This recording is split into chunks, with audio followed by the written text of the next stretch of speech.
on his own theme called the happy learning. We are eager to listen to you, sir. Welcome to the session. Thank you very much, madam, for your lovely introduction. Thank you, sir. I thought it was very extensive and very elaborate also. So I'm no, your work was briefly presented, sir, actually. For introducing me to this August gathering and the dignified teacher educators from the different states as well as from the Karnataka. I take this opportunity to thank Professor S.S. Malini madam for giving me this opportunity, who is also the director of HRDC, University of Mysore. And I also thank Dr. Sheila madam for inviting me and allotting me 2 sessions exclusively for my views to present to with the teacher educators who will be there as the participants of the refresher course. And a very warm welcome to you all. I know that it's very hot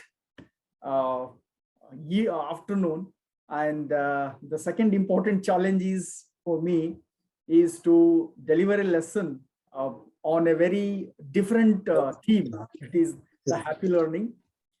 And I take this privilege to thank all of you for being present in this online session. And I request all the participants to please mute their mics so that there will be no distraction in the presentation.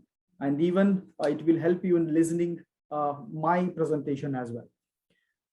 And very rightly, Dr. Sheila ma'am mentioned that because of the extensive research work carried out by me and my research scholar in the last 5 years, in a nutshell, I would like to present it to you in these 2 sessions. And as my career, I glance, since last 17 years, I'm working in this field.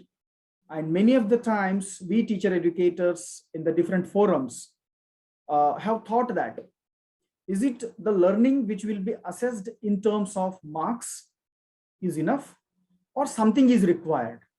Is it the marks card which is telling a candidate's scores is enough to say that a learner or a student has learned something, or something more is required? That is the one aspect. Then the second important aspect is we teacher educators train the prospective teachers in our institutions. And many of the times we also might have thought that, is it enough to train the teacher educators in terms of the cognitive skills, in terms of the psychomotor skills, or something else is required? And many of the times we come across the results of the candidates, especially after completion of B.Ed, we could see that almost all the prospective teachers will score above 90. And when we check the reality into the real realm of teaching learning process, a lot of lacunas will be there. And many of the parents ask that the teachers are not up to the mark. They directly blame the teacher educators that you are not teaching properly, or else they are blaming in terms of the kind of training we are providing in the teacher education system is not quite adequate, which will empower the teachers to teach smartly, brilliantly, with a lot of warmth and emotions too.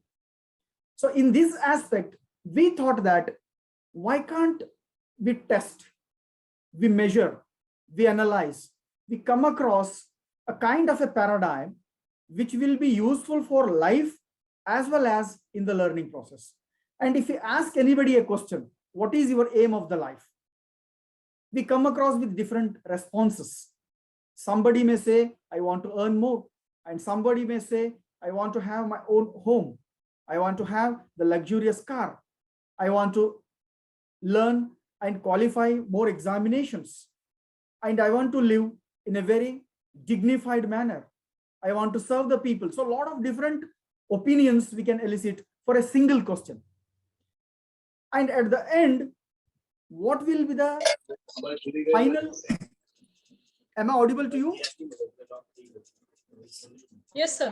Okay. Yes, sir. Yes. Okay, Yes, fine. sir. Yes, sir. Please, And the final please. answer will be something different. Though I may earn something, I may have a lot of luxurious amenities with me, but what is the ultimate result? So India has produced a lot of philosophers, a lot of great educationists, psychologists, sociologists. They have given their own views regarding the successfulness of the life. If you come across that element also, we teacher educators have to think in a different matter, in a different paradigm, that in which level the learning should go, in which paradigm the learning should be assessed. So that was the old dogma, as we can say, the paradigm which made me to think that it is not just the marks which are important. It is not just the qualification which is important. It is not just the experience which is important. The more important is the happiness. Whatever we do, whatever we earn, whatever life we lead, at the end, if somebody asks that, are you happy in your life? It is the ultimate answer to be answered by oneself, the whole entire world. So can this happy element be incorporated, be transferred into the learning process is a big question. Though all the philosophers have told that the ultimate aim of life is happy. Please mute yourself. Participant, please mute your audio.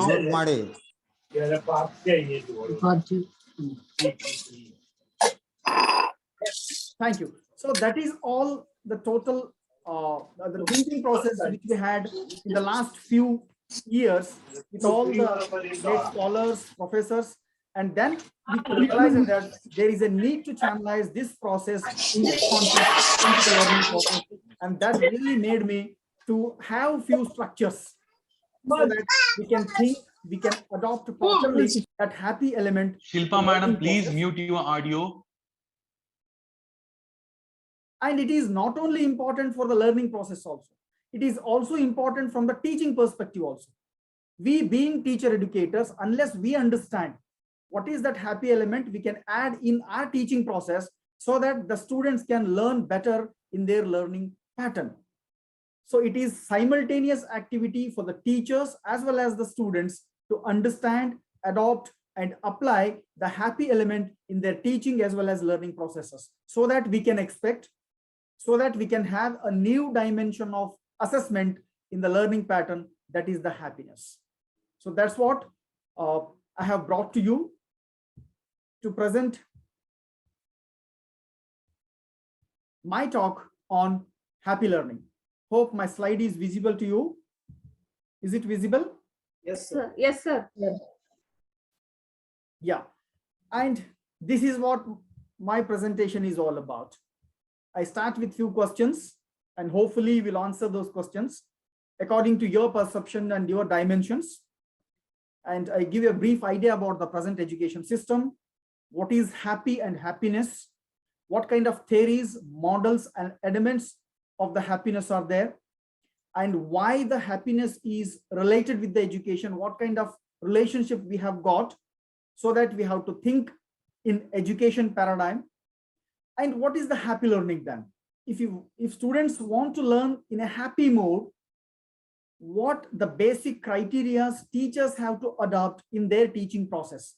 So few theoretical bases I have brought to address those factors in the teaching process so that we can imbibe, and even how the happiness can be created in the schools, and how the happy element can be transformed into the curriculum so that we can expect happiness in the total area of teaching learning process, and how the emotions and emotional intelligence element will be related with the happiness, and why this emotional intelligence is required for a teacher to have so that one can be happy in the teaching pattern, and what are the end teaching factors I have listed for you so that we can discuss in detail, and at the end I will conclude too. So this is my question. As I already mentioned you that, what is the aim of life? It is a very big question. Most of us may not be in a position to answer. Few of us can answer also, but it requires a lot of introspection, lot of determination, and lot of thinking. If somebody asks us directly and suddenly this question, we may be in a different kind of a situation where we may not be able to answer this question properly. Though we may be knowing a lot of theories, a lot of principles, we might have a lot of years of experiences, but still, it's very difficult to answer this question. As I rightly mentioned that people will give different answers for this question. Some may say job, some may say properties, and some may say earning in terms of money, name, and fame. And some may say that I want to serve to the people, to the mankind. That can be also their aim of life. And somebody wants to contribute something towards the field, towards the mankind, and it goes on increasing the number in terms of the answers. And at the end, what do we get after achieving these things? If somebody is going for getting a job, means after getting a job, what happens?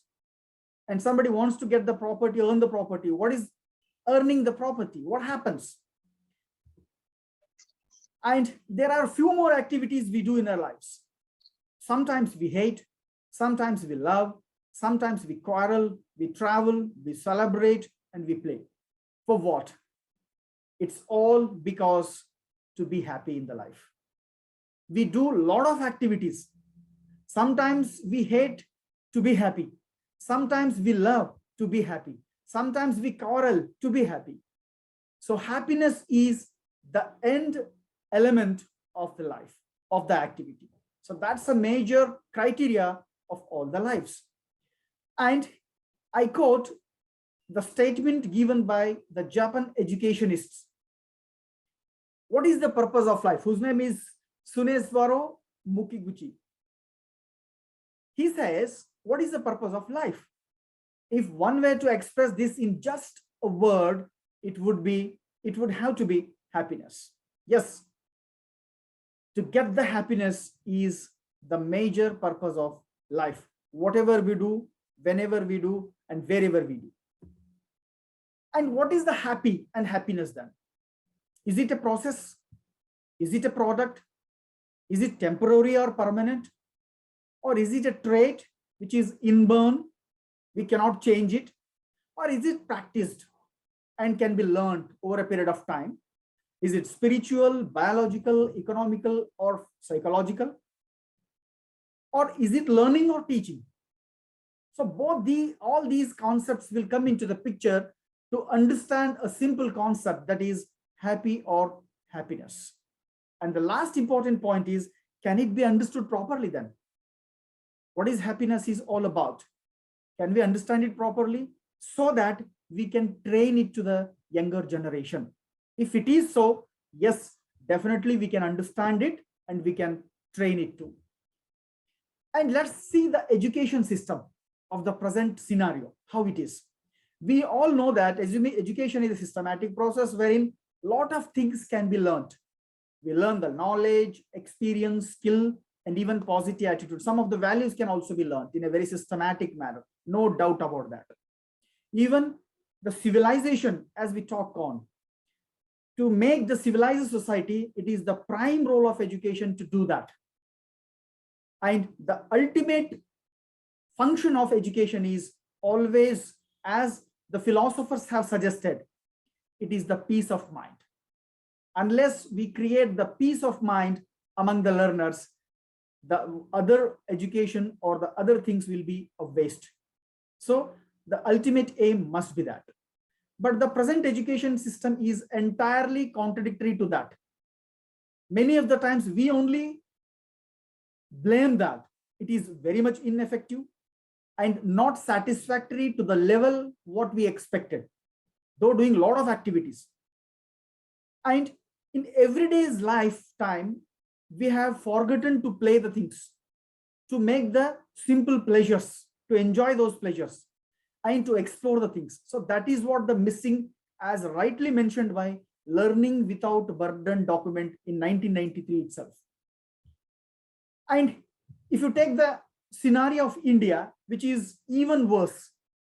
The reason why I'm telling you is nearly 26 suicides will be reported in a day from the students community I'm talking. It may be because of different reasons, maybe for the drugs, broken families, fights with the friends and breakups. So a lot of reasons are there and they are giving up their lives. Is it the education which we wanted? Is it the scenario which we wanted? Exactly not. And prolonged exposure to the stress and anxiety will lead to the hampering of many things actually, because our children and school going students are always in a stressful situation. Either it is related to their marks, either it is related to their learning style, either it is related to the competition, lot of things. They are always in a stressful mode. So this will really hinder the students' learning and development. This is what the psychology talks. And in contrary to that, actually, if you see the World Happiness Report, every year we come across the reports. And India stands 136th position in 186 countries. In 2022, I'm talking. If you just go back to the 2017, the ratio was still better. It was 122nd rank in 2017, and it jumped to 133rd position in 2018. It again jumped to 140th position in 2019, again 139th position in 2021, and now it is again came down to 136th position.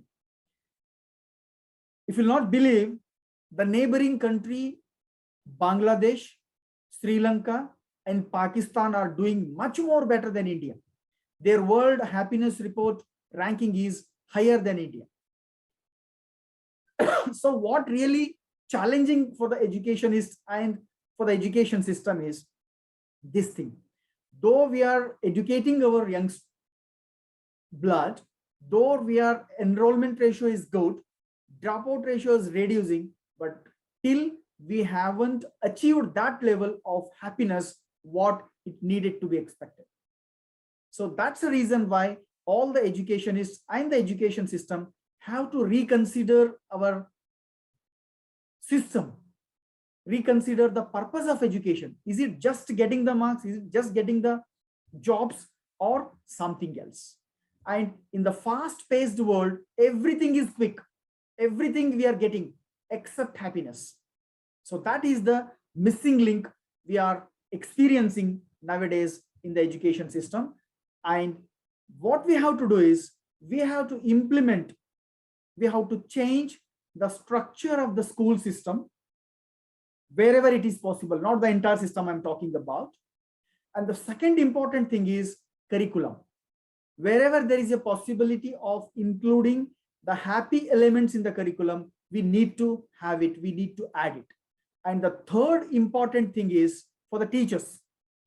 Unless we need to change in our teaching learning process, in our teaching strategies, unless we feel happy in the teaching processes, we cannot make our students happy in the learning process. Sir, Dange sir. Yes. Are you not moving the slide, sir? Yes, I'm moving. You're moving. It's not moving. That's why I asked you. Now, can you see the World Happiness Report? No, sir. No. It's not moving, sir. Just a minute. Just a minute. I'll go back and start my slides again. Yeah. The slides are not, now it's moving. Yeah. Yes. Is it okay now? It's okay, yes, sir. Now. sir. Okay. Yeah. The happiness element is missing. Is it the first slide, sir? Yeah. No, this is the second slide. No issues. Second slide. Okay. Okay. Can you skip on to the first one, please? Sir, please. First slide, sir. Yeah. So let me skip once, okay?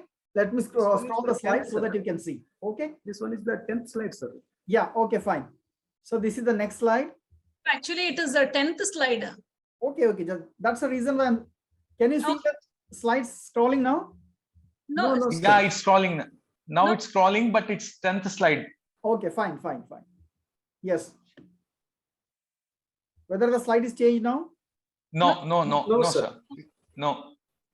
Can you start from the beginning, sir? Just Yeah. move the slide. That's enough. Just a minute. That's what I have done. Yeah. Now So this it's is the moving. second slide, third slide, fourth, fifth. Is it okay? Okay, Yeah, sir. now it's moving, sir. So when I start my slideshow, it's not moving. I don't know what happened actually. Let me try it once again. Okay. Yeah. Is the slide seeing now? Yes, sir. Yes, sir. Yes, sir. I have gone to the next slide. Okay. So no change in the slide. No, sir. No. Oh, it's not moving then. Now again you are in 10th slide. Wait, man. Okay. Yes, sir. No Shall I moving. present like that only? Is it 10th okay for you? Okay. Can you see the slide now? Yes, sir. Okay. Probably it is a 10th slide, it seems. 10th Okay, slide, okay. sir. That's the same thing. Yes. Whatever I explained. Yes, sir. Yeah. Now it's a moving, sir. Okay. This is the suicidal rates of the students. This is the World Happiness Report, Yes, sir. which I explained, Yes. and the happiness which is missing in the teaching learning processes, because most of the teachers think that teaching is their job rather than a passion. And even students also think that learning is their job, not a passion. So nobody is passionate in the teaching learning process. How can we expect the happiness? That is the missing link we are having. Okay. So that's the reason why teachers feel boring the teaching process many of the times, and students also feel boring the learning process. So unless we bring the happiness into the teaching learning process, nothing will be changed. And that's the reason why many of the committees, commissions, all the philosophers, psychologists, they have given remarkable suggestions to bring the changes in the teaching learning processes, make it more experiential, make it more happier, so that every participant of the teaching learning process can enjoy the teaching and learning. So that's the reason why one of the best example I would quote here actually, that is the Mihaly Csikszentmihalyi, who is a Russian educationist, who says that if you want to make the learners happy, make them to be active in the classroom, make them to be active in the participation, whatever a child or a student does in the classroom. Unless and until we make the children active, we cannot expect the happiness. So immersion in that activity is important for everyone, which is the mindfulness as well. So ಹಾಗಾಗಿ direct ಆಗಿ immersion ಆದಾಗ ಮಾತ್ರ ನಾವು ಹೆಚ್ಚಿಗೆ ಕಲಿತೀವಿ ಮತ್ತು ಹ್ಯಾಪಿಯಾಗಿ ಕಲಿತೀವಿ ಅನ್ನುವಂಥ ಎಲಿಮೆಂಟ್ ಅನ್ನ ರಷ್ಯನ್ ಎಜುಕೇಶನಿಸ್ಟ್ ಹೇಳ್ತಿದ್ದಾರೆ. ಅದಕ್ಕೆ we tried many things actually to bring the changes into the classrooms, to bring the changes into the schools, to bring the changes into the teachers also. But the very important thing this education is highlighting is students mindset. ನೀವು ಎಷ್ಟು ಚೆನ್ನಾಗಿ ಬೇಕಾದರೂ class ತಯಾರಾಗಿ ಎಷ್ಟು ಚೆನ್ನಾಗಿ ಬೇಕಾದರೂ class ರೂಮ್ಸ್ಗಳು ಮಾಡಿ students mindset change ಆಗದೆ ಲರ್ನಿಂಗ್ ಆಗಲ್ಲ, and learning process will not be the happier one.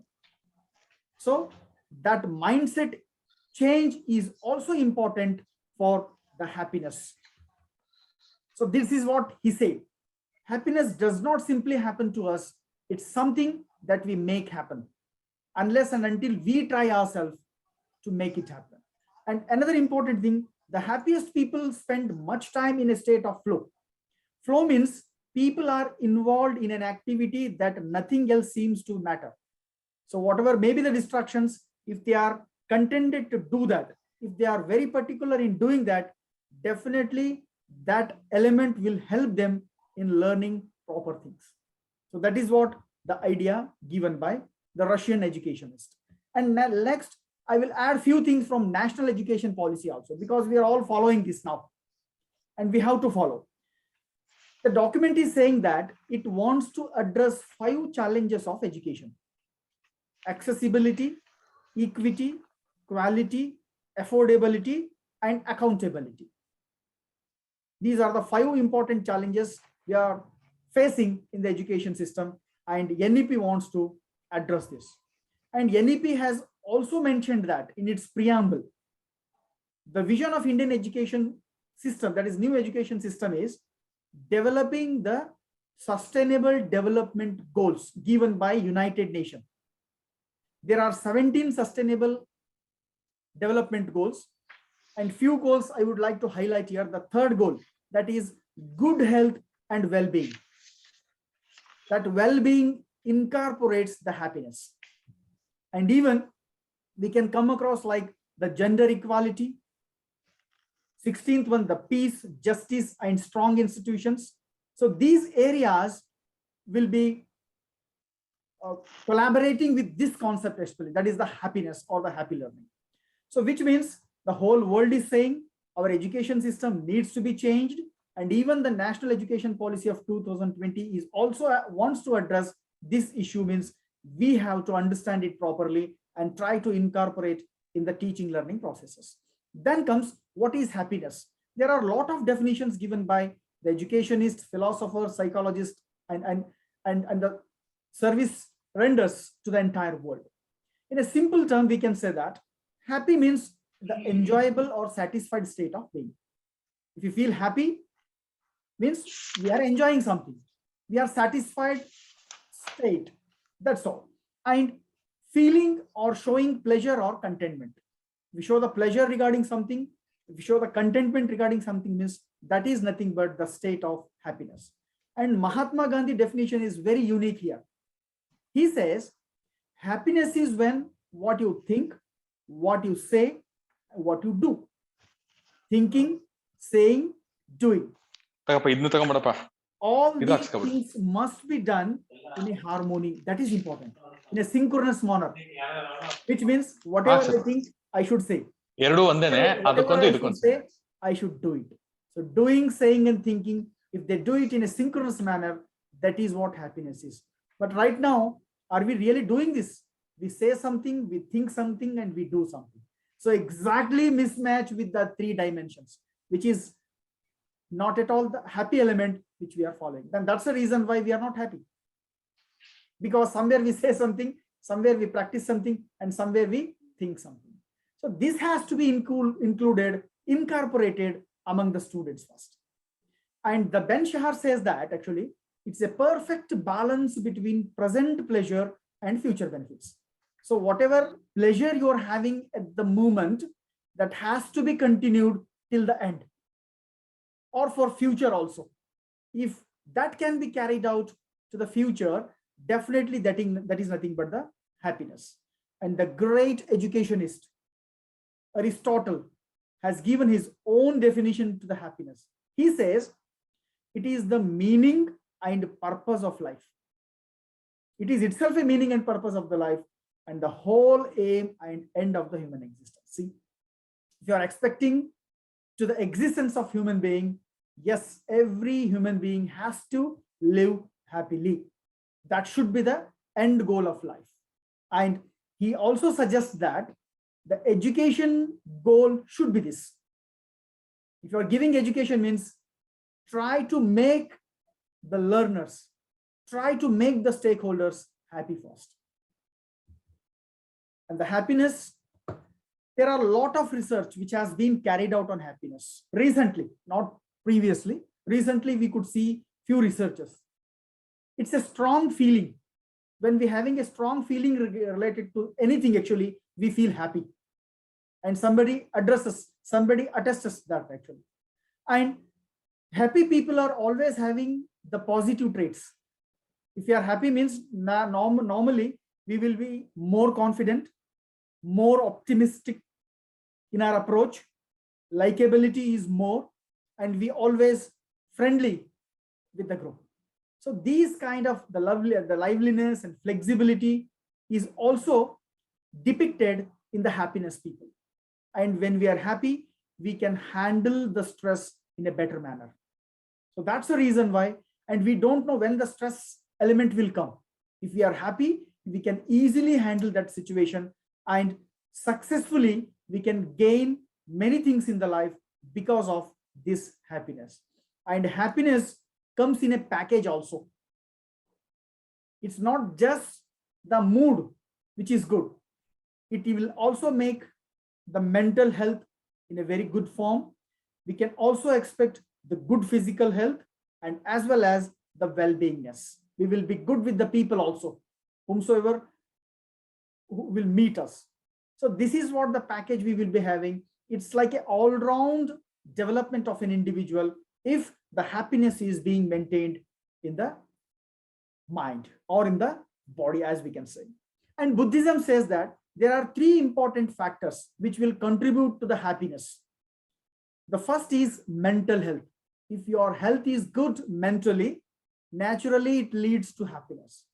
And if you are pure in your mental aspects, if you're mentally pure, without any prejudices, without any disturbances, definitely it leads to happiness. And the mental ability, how we think, how we perceive.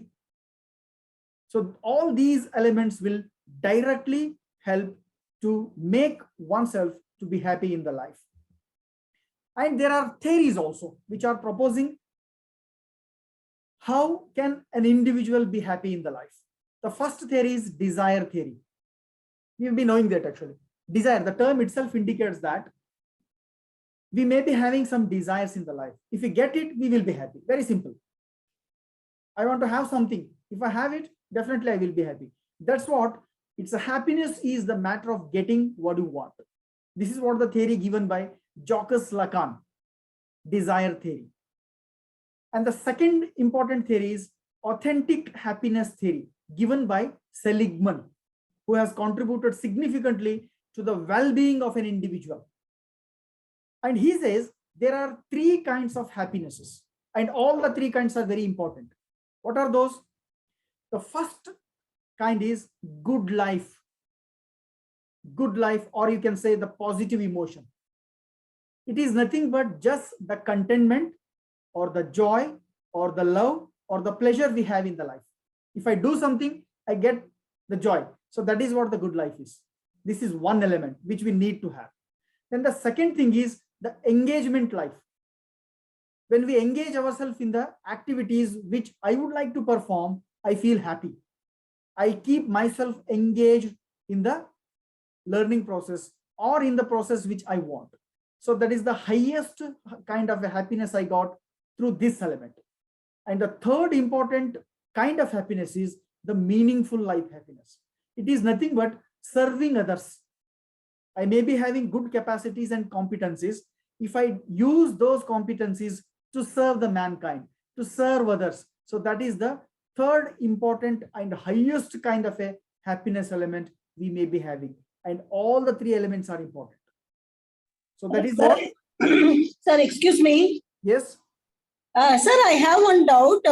Happiness is a state of mind, or a person, a particular person will be happy always? Because Okay, madam, what? please Sir. listen me. Then we will have discussion. Okay. I want those things from you. We will have discussion at the end, ma'am. Please note those points, right? Then we have a model also. There is a PERMA model. It is again given by Martin Seligman, American psychologist, who has done a lot of work in the positive psychology. He has given 5 important elements for being happy. He says, the first one, PERMA is nothing but the elaboration of the terms actually. PERMA is a positive emotion. Feel good about the fulfillment. Whatever we do, we should feel good about that first. The second important thing, engagement. Engage yourself in a 100% manner in the works, whatever you do. The third important element is relationship. Try to have the authentic and loving connection with the activity you do and the people you meet. That's the third one. Fourth one, meaning. Try to have a meaningful activity, meaningful life, meaningful kind of style of a living, whatever you do. And the last one is accomplishment, a sense of achievement. Even though we do the small help to the people, we should feel accomplished in that. We should feel proud about that. We should feel happy about that. So these 5 elements are very important. They are not the end elements I am telling you. They are the part of everyday life. Unless we use them in feeling happiness, we will not be happy. Then how to apply it in your life? Yes, these are the 5 important things which I have listed here.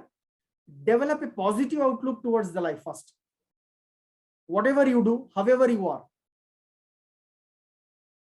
feel happy about yourself first. Feel positive about yourself first. Then the second important thing, practice the gratitude. When somebody helps you, try to convey the thanks. Try to convey the thanks to everyone who are helping you. The gratitude is very, very important. And have a good sense of self-worth. Feel that you are worthy to this world. Whatever you do, you are contributing. You are also important part of the world, part of the family, part of the society. And do the acts of kindness wherever you feel, whatever you feel, do that. At least few things in a day. So the kindness activities are very, very important. Merciful activities are very, very important. And being mindful. Mindful means focusing on the present. Whatever you do, do it 100%. So this is what the PERMA model tells, that if we practice these things among the students, definitely they will be happy in the learning process. And the Martin Seligman has given a formula also for happiness equation. He says it is H is equal to S plus C plus V. He says happiness is equal to set individual range, because every individual we set our own goals, our own range. That is the first element. And the second element is the circumstances of the life. We don't know what circumstance will come into the picture in the next moment. Nobody knows. That is the second important element. And the third important element is voluntary controllable factors. How best we control the situations when situation demands something from us. So including these things, the happiness is the result. And he also says that there are uncontrollable factors like set points and circumstances of life. Few of the things we can't set, but still it prevails and still we face them. But what controllable factor is how we perceive the past, how we perceive the present, and how we think of the future. ನಾವು ಹಿಂದೆ ಏನಾಗಿದೆ ಅನ್ನೋದು ಯೋಚನೆ ಮಾಡೋದ್ರ ಮೇಲೆ ನಮ್ಮ ಸಂತೋಷ ನಿಂತಿದೆ. ನಾವು ಪ್ರೆಸೆಂಟ್ ಅನ್ನ ಹೇಗೆ ತಗೋತಾ ಇದೀವಿ, ಹೇಗೆ ಎಂಜಾಯ್ ಮಾಡ್ತಾ ಇದೀವಿ ಅನ್ನೋದ್ರ ಮೇಲೆ ಪ್ರೆಸೆಂಟ್ ನಿಂತಿದೆ, ಹ್ಯಾಪಿನೆಸ್ ನಿಂತಿದೆ. ಮತ್ತು how we want to have the future. So all these elements are very much controllable to everyone. And these are the three important elements. The contentment is the pleasure, satisfaction, what we do and what we achieve through the goals. And the third important element is absence of negative emotions. ನಾವು ಎಷ್ಟು positive ಇರ್ತೀವಿ, ಎಷ್ಟು satisfy ಬೇಕಾದ್ರೂ ಆಗ್ಲಿ, ನಮ್ಮಲ್ಲಿ negative emotions ಇದ್ರೆ again it deteriorates the happiness. We will not be happy. ಬೆಳಗ್ಗೆ ತುಂಬಾ ಚೆನ್ನಾಗಿ ನಮ್ಗೆ ಯಾರೋ ಪ್ರೇಸ್ ಮಾಡಿರ್ತಾರೆ, ಮಧ್ಯಾಹ್ನ ಯಾವುದೋ ಒಂದು ನೆಗೆಟಿವ್ ಇಮೋಷನ್ ಬಂತು ಅಂದ್ರೆ ಅದೆಲ್ಲ ಹೋಗ್ಬಿಡುತ್ತೆ. It will spoil the entire day. So having these two things very important, contentment and satisfaction, but we should remove the negative emotions, that is stress and depression. Both will hamper the happiness. And what is the effect then? The effect of happiness is multidimensional.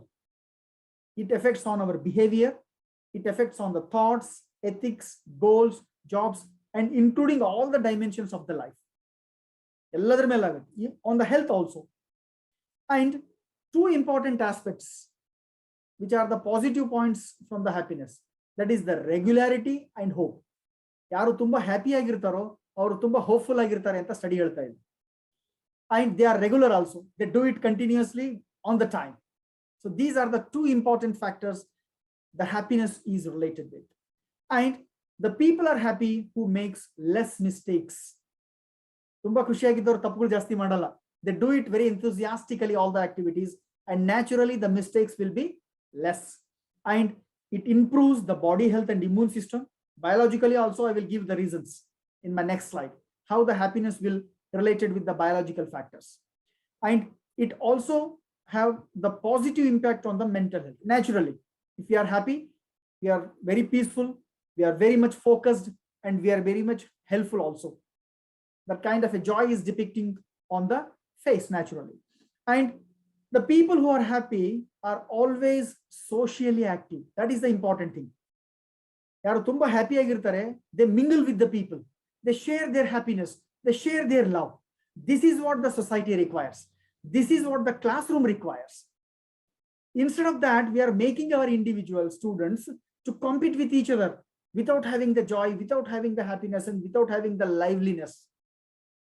When we make our children socially active, definitely they can learn themselves as well as they can contribute to others' learning also. So this is what they learn in the classroom, and naturally that kind of a social behavior can be depicted in the society also. More kind of relationships. That's what the social constructivism theory suggests. ಯಾಕೆ ವಿದ್ಯಾರ್ಥಿಗಳಿಗೆ ಜೊತೆಗೂಡಿ ಕಲಿಸಬೇಕು ಅಂದ್ರೆ class room ಅಲ್ಲಿ ಏನ್ ಮಾಡ್ತಾರೆ ಅದೇ ಹೊರಗಡೆ ಮಾಡ್ತಾರೆ ಮಕ್ಕಳು ಅಷ್ಟೇ. If you train them to learn in a group, in a collaborative and cooperative manner, the same kind of tendency will be replicated in the society also. They meet more people in the society, they help each other in the society. So that kind of a bondage can be depicted very easily in the society. This is what the simple mantra of happiness also. And the social problems will be considered as their own problems. ನೋಡಿ, ಯಾರು ತುಂಬಾ ಸಂತೋಷವಾಗಿರ್ತಾರೋ ಸಮಾಜದ ಸಮಸ್ಯೆಗಳನ್ನ ಅವ್ರ ಸ್ವಂತ ಸಮಸ್ಯೆಗಳು ಅಂತ ತಗೊಂಡು ಹೋರಾಟ ಮಾಡ್ತಾರೆ. ಯಾರು ಟೆನ್ಷನ್ ಅಲ್ಲಿ ಇರ್ತಾರೋ, ಹ್ಯಾಪಿ ಆಗಿರಲ್ವೋ, ಸಮಾಜದ ಬಗ್ಗೆ ಅವ್ರಿಗೆ ಯಾವ ಕಾಳಜಿನೂ ಇರಲ್ಲ. ಇದು ಅನ್ಸುತ್ತೆ ನಮಗೆ ಸಾಮಾನ್ಯವಾಗಿ. ಸೊ ಹಾಗಾಗಿ the group relations and the activities are also very important, and one who is happy will be loved by others. ಯಾರು ತುಂಬಾ ಸಂತೋಷವಾಗಿರ್ತಾರೋ ಅವರು ಬೇರೆಯವರಿಗೆ ಲವ್ ಮಾಡ್ತಾರೆ, ಬೇರೆಯಿಂದ ಅವರು ಪ್ರೀತಿಗೆ ಒಳಗಾಗಿರ್ತಾರೆ. ಸೊ ಹಾಗಾಗಿ there is a strong relationship between happiness and education. Why we are discussing happiness in education is, this is the reason why. We say that if we develop happiness among the children, their personal happiness can be increased first, and naturally it leads to the development of collective happiness also. When a child is happy, naturally it goes to the home. That happiness will be carried in the home also. When a child meets the friends, naturally that happiness will be transmitted to the group also. So this is the reason why we, being the teacher educators and educationists, we should think that how best we can develop this happy element in the different activities and arena of teaching learning processes or in the education. That is the major concern for all the teacher educators of the world now. That's the reason why all the developed countries, what we talk about, it may be in terms of gross development product or in other terms, actually, all they are thinking that this is not the exact style of learning or teaching we expected through the education. Hence, there is a need to change. Hence, a lot of experiments are also being carried out in the entire world. I will come to those case studies also in my next slides, actually. And another important element of that Japanese educator, he says, that is Sunesaburo Mukiguchiyolo. He says that happiness should be the prime aim of education. And that's why the Japan education system has been implemented this. If you take the ratio of happiness index, Japan stands high. Japan stands high in terms of learning ability, in terms of happiness index, in terms of the contentness, in terms of the experiments in the education system being carried out. So all those areas we can easily taken from the Japan education system. And they say that actually positive relations with the other people are important source of happiness. Hence, they have written a very good book, Ikigai. You might have read this book also, How to Be Happy in the Life. So that's the best experiment has been drafted in that book, actually, how the Japanese people are happy and why they live for more than 100 years. If you take the ratio of the people who live more than 100 years in any of the countries of the world, Japan stands high because of their living style. The way they live is really impacting on the long life. And these elements can also be taken to be implemented in the teaching learning process. And they say that try to have more relations with the people. So that bondage is required. If bondage is developed naturally, it leads to happiness. Not only the personal happiness, one who is happy, who can do the good work in the jobs as well, in the performance of the activities as well. So that should be the major source of life. And education aimed at happiness is not just that we should teach the happiness to the students. We must practice it. It is not a knowledge to be taught in the classroom. It is the value which has to be practiced by the teachers first with the students, so that simultaneously we feel that element and we gain that particular value. So that's the reason why the quality of the life of the school has to be changed, because the student, in student's life, most of the time students live in the school. That's a big time, especially. And unless and until we make the teaching learning process and the school atmosphere happy, we cannot imbibe that value into the students. So hence the school system must be encourative so that they can learn in a better manner. And Nodlings, again, another education is saying that homes and schools are the best places to incorporate happiness, because these are the two important agencies wherein the students or the children are learning a lot for their life. So that's the reason why, unless we make the home and schools as the beautiful places of happiness, we cannot imbibe that happy element into the students. And another important term, non-leading, is saying that if children are to be happy in the schools, teachers should be happy first. Whatever we do with passion in the classroom, in the school system, so that students can follow us, students can replicate us. ನಾವು ನಮ್ಮ class ರೂಮ್ಸ್ಗಳಲ್ಲಿ ನೋಡ್ತೀವಿ, actually ಎಷ್ಟೋ ಬಾರಿ ನಾವು ಖುಷಿಯಾಗಿ ಪಾಠನೇ ಮಾಡೋದಿಲ್ಲ, ಪಾಠ ಮಾಡಿರ್ತೀವಿ, ಖುಷಿಯಾಗಿ ಪಾಠ ಮಾಡಲ್ಲ. ಇಸ್ ಇಟ್ ರಿಯಲಿ ಟೀಚಿಂಗ್ ಅಂತ ಪ್ರಶ್ನೆ ಬರುತ್ತೆ ಕೆಲವೊಂದ್ಸರಿ ಆಕ್ಚುಲಿ. ಆಮೇಲೆ some of the times we may ask also to the student teachers whether they felt happy while teaching.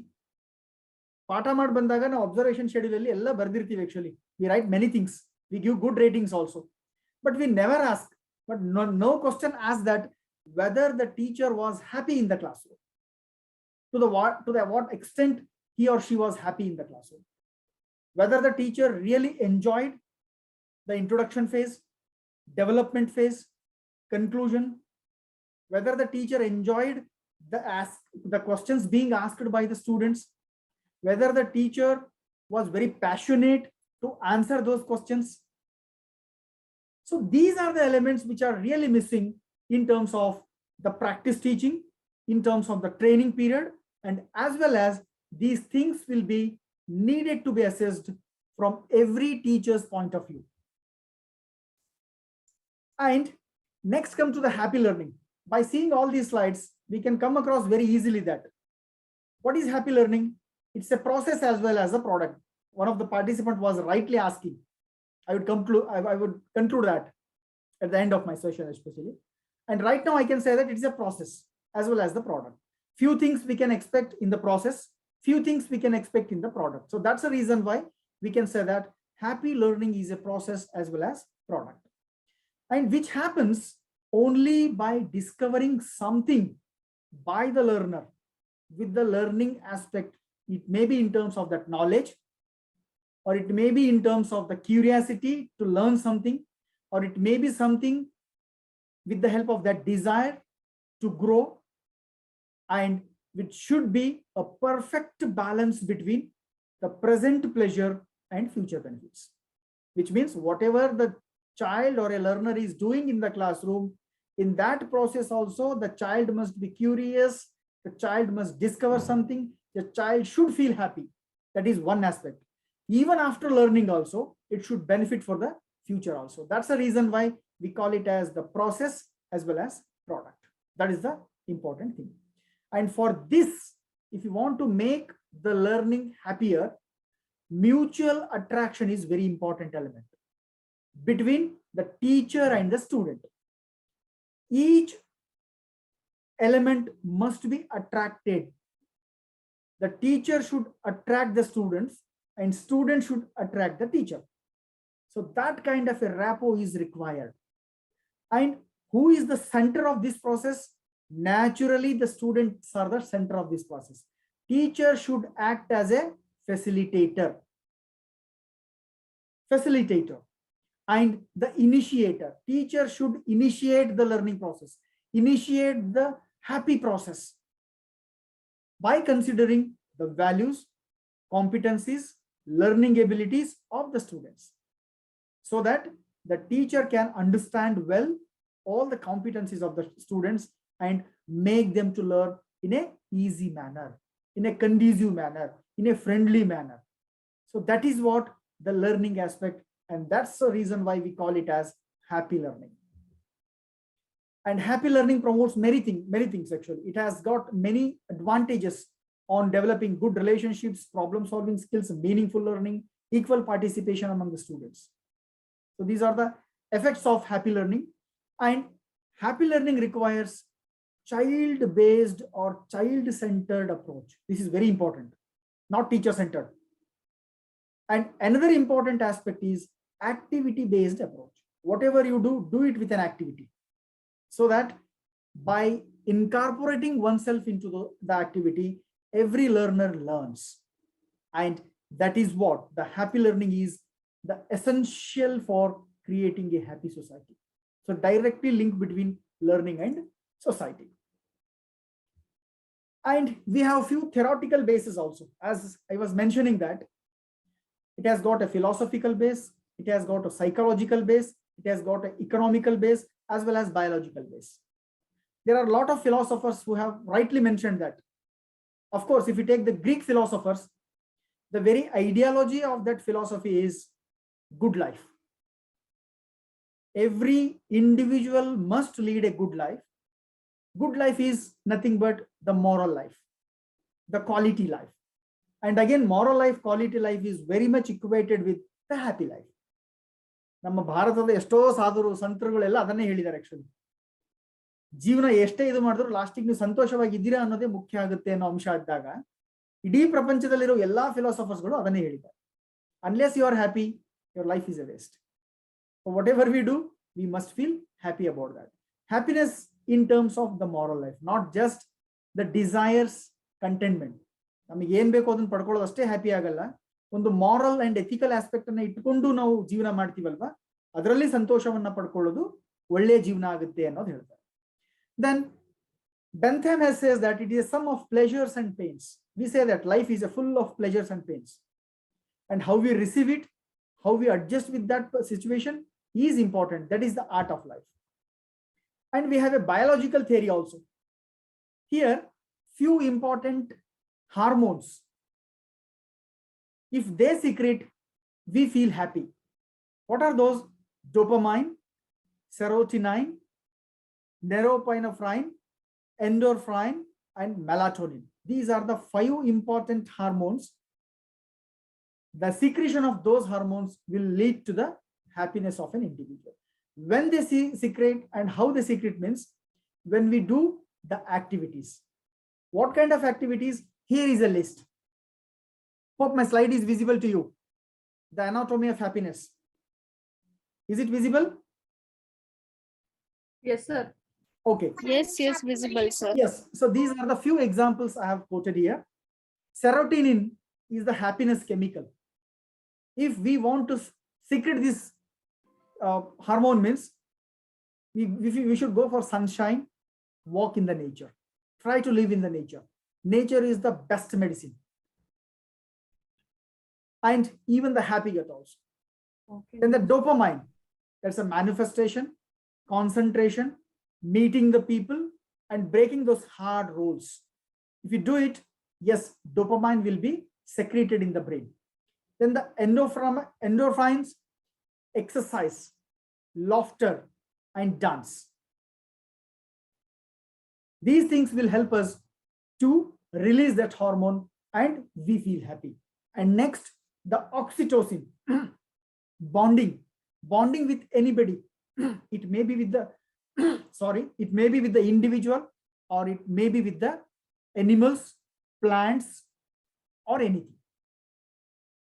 ತುಂಬಾ ಬಾಂಡೇಜ್ ಇದ್ದಾಗ ಆ ವ್ಯಕ್ತಿ ನೋಡಿದಾಗ ನಮಗೆ ತುಂಬಾ ಸಂತೋಷ ಆಗುತ್ತೆ. ಆ ವ್ಯಕ್ತಿ ಜೊತೆ ಇದ್ದಾಗ, ವಸ್ತು ಜೊತೆ ಇದ್ದಾಗ, ಆ ಪ್ರಾಣಿ ಜೊತೆ ಇದ್ದಾಗ we feel happy because the oxytocin is being released in the brain. So which means the compassion, trust, touch, arousal, these things will really help to secrete the oxytocin. So these hormones will help us to become happiness. So ಇದಕ್ಕೆ biologically ಕೂಡ ತುಂಬಾ strong ಇರುವಂತಹ ರೀಸನ್ಸ್ಗಳು ಇವೆ. ಹಾಗಾಗಿ ಈ ತರ activities ಗಳನ್ನ ನಾವು ಮಕ್ಕಳಲ್ಲಿ ಮಾಡಿಸಿದಾಗ ಅಥವಾ ನಾವು ಅದರಲ್ಲಿ ಒಳಗೊಂಡಾಗ naturally we feel happy. And psychological and educational basis, naturally we are having a lot of psychologists who have told that education must be experiential based. Kolb's theory there, and a lot of philosophers, psychologists, educationists have also contributed that. They told unless a learner experience something, that is not the perfect learning. So Seligman also says that the meaningful experiences in the learning process will definitely help a learner to become happy. And Froebel told that play, conversations, and self-reflections are the best method to make the learner to creative and active in the learning process. And again, that is also related with the happy learning. And John Dewey's concept, that is the interdisciplinary and multidisciplinary concept. Nowadays, NEP is also suggesting that try to learn more things, more subject in a single classroom. Try to incorporate mathematics with the language, language with the science, science with the music. So these things will really help a learner to more things in a more lively manner. And that flexibility must be there to combine the different subjects. So the monotonous subject teaching must be stopped. So this John Dee's concept is also suggesting us that if you want to be happy, try to use these multi-subject approach in acquiring the knowledge. And the important psychologist we all study and follow also, Abraham Maslow, who has given 5 important needs. The psychological needs, safety needs, love and belonging need, esteem need, self-actualization. And he says that as the pyramid climbs, an individual feels more and more happy. The authentic happiness is reaching at the top of the pyramid. So in every aspect, in every element, we feel happy. Elladrallu happy agirtivi.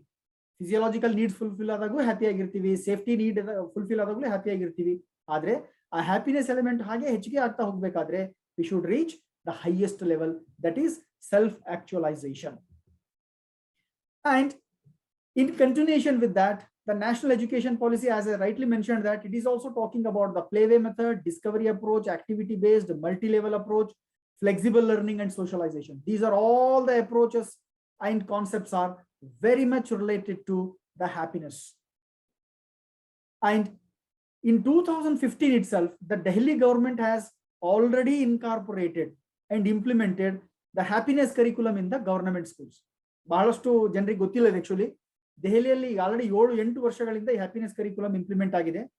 They have considered the Finland as the base to modify the curriculum, and they have incorporated lot of activities and approaches from that education system, wherein they have provided good facilities in terms of the infrastructure to the government schools, and the whole curriculum transaction is based on activity, and the active learning process was implemented in all the subjects.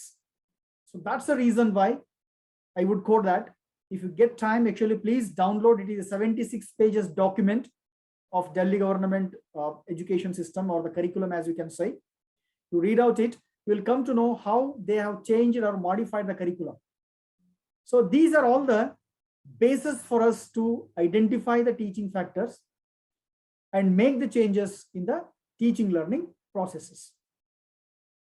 One more slide I will continue because another 5 minutes is there.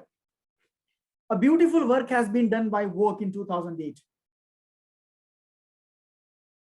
to see how to make happy learning in the schools, what kind of environment needed to be given at the schools.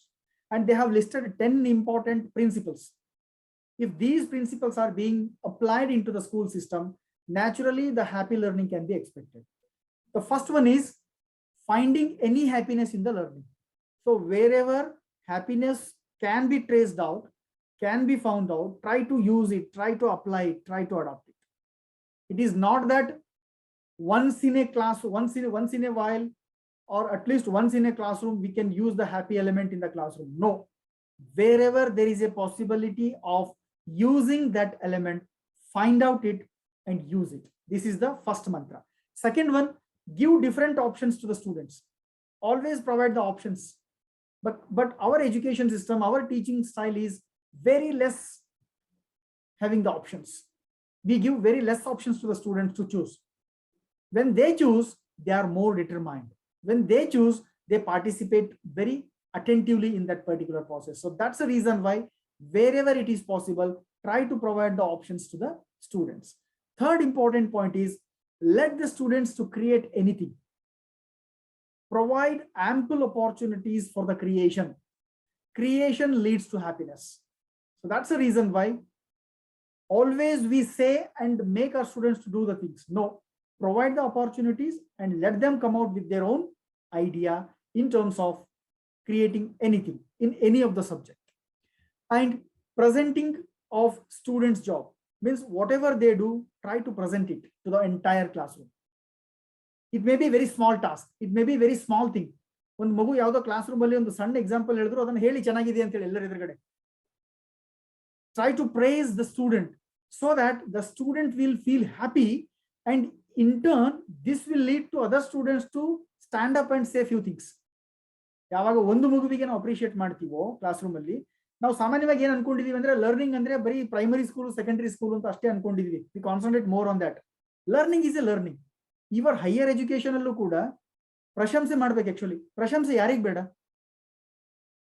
ಎಲ್ಲ ಪ್ರಾಣಿಗಳಿಗೂ ಬೇಕು, ಮನುಷ್ಯನಿಗೆ natural ಆಗಬೇಕು. So ಹಾಗಾಗಿ when we ಯಾವಾಗ ಪ್ರಶಂಸೆ ಮಾಡ್ತೀವೋ ಇನ್ನೊಬ್ಬರನ್ನ, ಅದರ ಪಾಸಿಟಿವ್ ರೆಸ್ಪಾನ್ಸಸ್ ಇನ್ನೂ ಹೆಚ್ಚಾಗ್ತವೆ.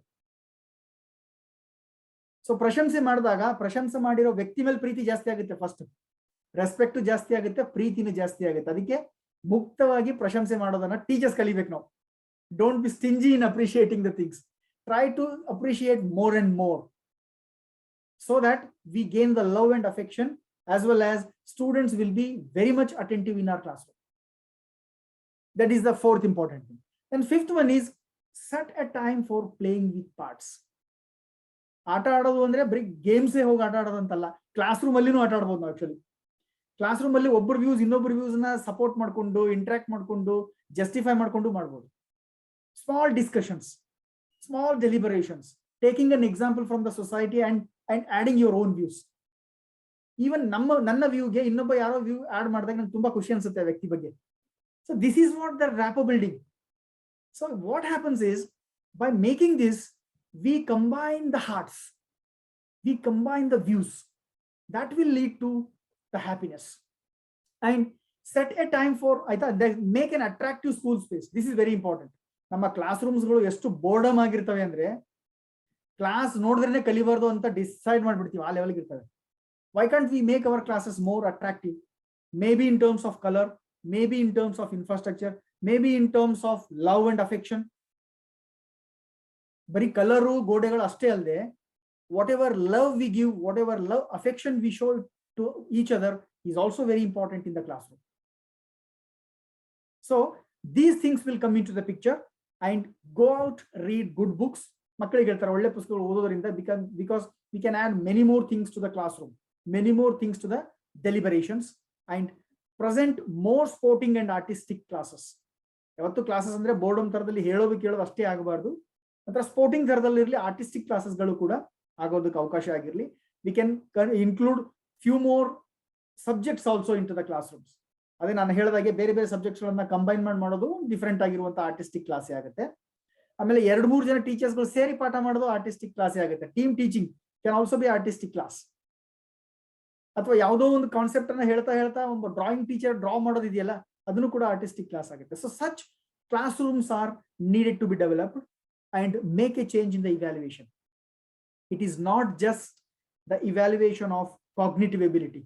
It is the evaluation of comprehensive abilities of a child, and make group amusements. So group amusements ಗಳಲ್ಲಿ ಏನೆಲ್ಲ ಆಡ್ ಮಾಡೋಕೆ ಸಾಧ್ಯತೆ ಇದೆಯೋ ಅದನ್ನು ಮಾಡೋದ್ರಿಂದ ಕೂಡ we can make our schools happier one ಅಂತ ಅನ್ಸುತ್ತೆ. Session I am going to give you a few important factors of school happiness, followed by the best practices in the world, which are already taking place in few developed countries in terms of education. I'm talking like UK, Bhutan, Finland, and Australia. Few examples I'll take, and later I'll give you a brief idea about how these factors can be consolidated and used in the teaching learning processes. Okay, so so this information you won't get anywhere in any ready-made book. You won't get actually. I have collected this information from different documents of the different countries, and even the research studies which have been taken place around the globe, and even the philosophical and sociological backgrounds of the different areas also.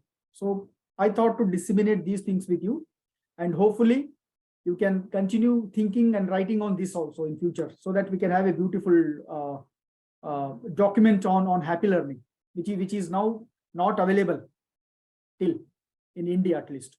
Okay, so these are the important school happiness factors, and the major two criteria are encouraging and respecting. Students are important factors. You use any method, any technique, any strategy in the teaching learning process, unless you encourage your students in the classroom, unless you respect your students, that happiness element will not be brought into the classroom. This is very important thing. And major values also for any teacher is required. Okay, so never discourage any student in any of the classrooms in front of any other students. This is one important thing. And always try to see that as we expect respect from the students, we have to respect our students. That's what they learn from us. So these are the important factors. And with that, as I was already mentioning, that there are important factors wherein applying these things into the teaching learning process, we can make the schools and colleges the happy element institutions, as I can say. The first one, revealing any success made by the students. That's what I was saying actually. If you want to respect your students, means if they have done something good, even by collecting any unique information from the unique source, means try to say to other students that this candidate has done really good job. It's not that all the time we are teaching into the to the classroom. It is also very, very essential that how best our students are learning, not in the classroom, outside the classroom also. What efforts they are making for the self-learning, and what effort they are making to bring that content into the classroom, and how best they are presenting their views into the classroom is important. So whenever any of the students will do these activities, means try to motivate them and encourage them. This is best thing. Then second important thing is use the active teaching methods. Now the question arises, which is the active teaching method? The teaching method which provides ample opportunities for the students to participate actively in the classroom is active teaching method. Even a good lecturing method can also be active teaching method if you make it.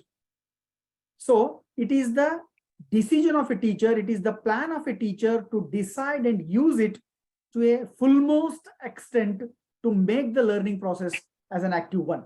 So any of the active teaching methods must be utilized, so that it is not the teacher, all the students must also participate in that activity, in that method. That is the second important thing.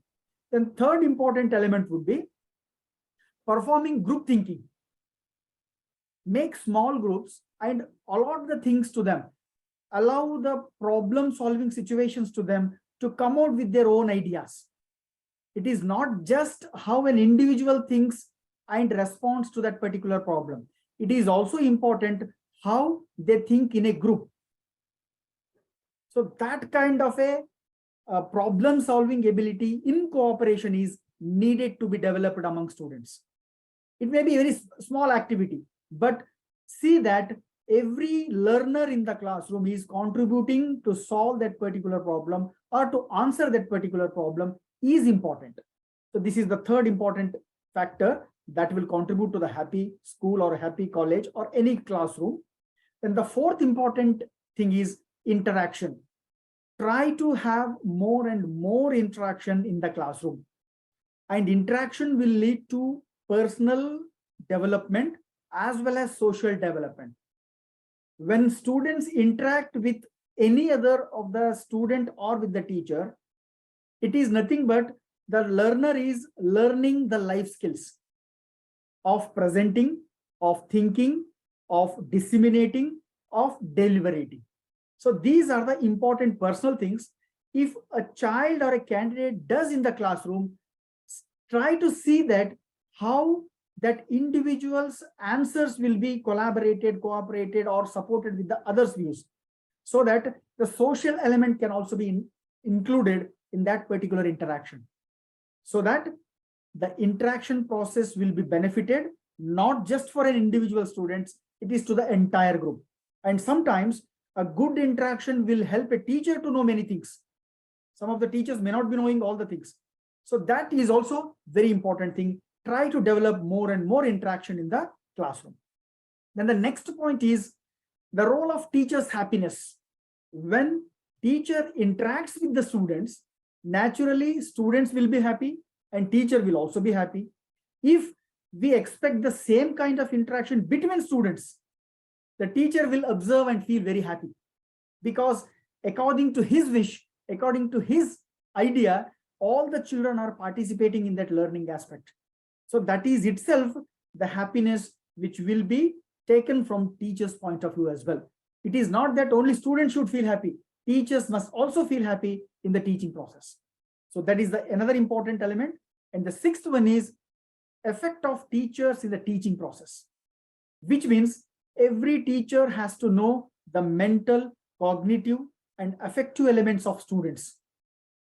It is not that just whatever content I know, I am teaching it to the students. No, it is up to the mark of the students. What students have understood in the last classroom, what is their ability, and according to their ability, how best I am teaching to meet the standards, to meet their ability is important. That's what, unless and until teacher understands the competencies and abilities of the children, teacher cannot teach good lessons. So this is another important thing. And next is course content.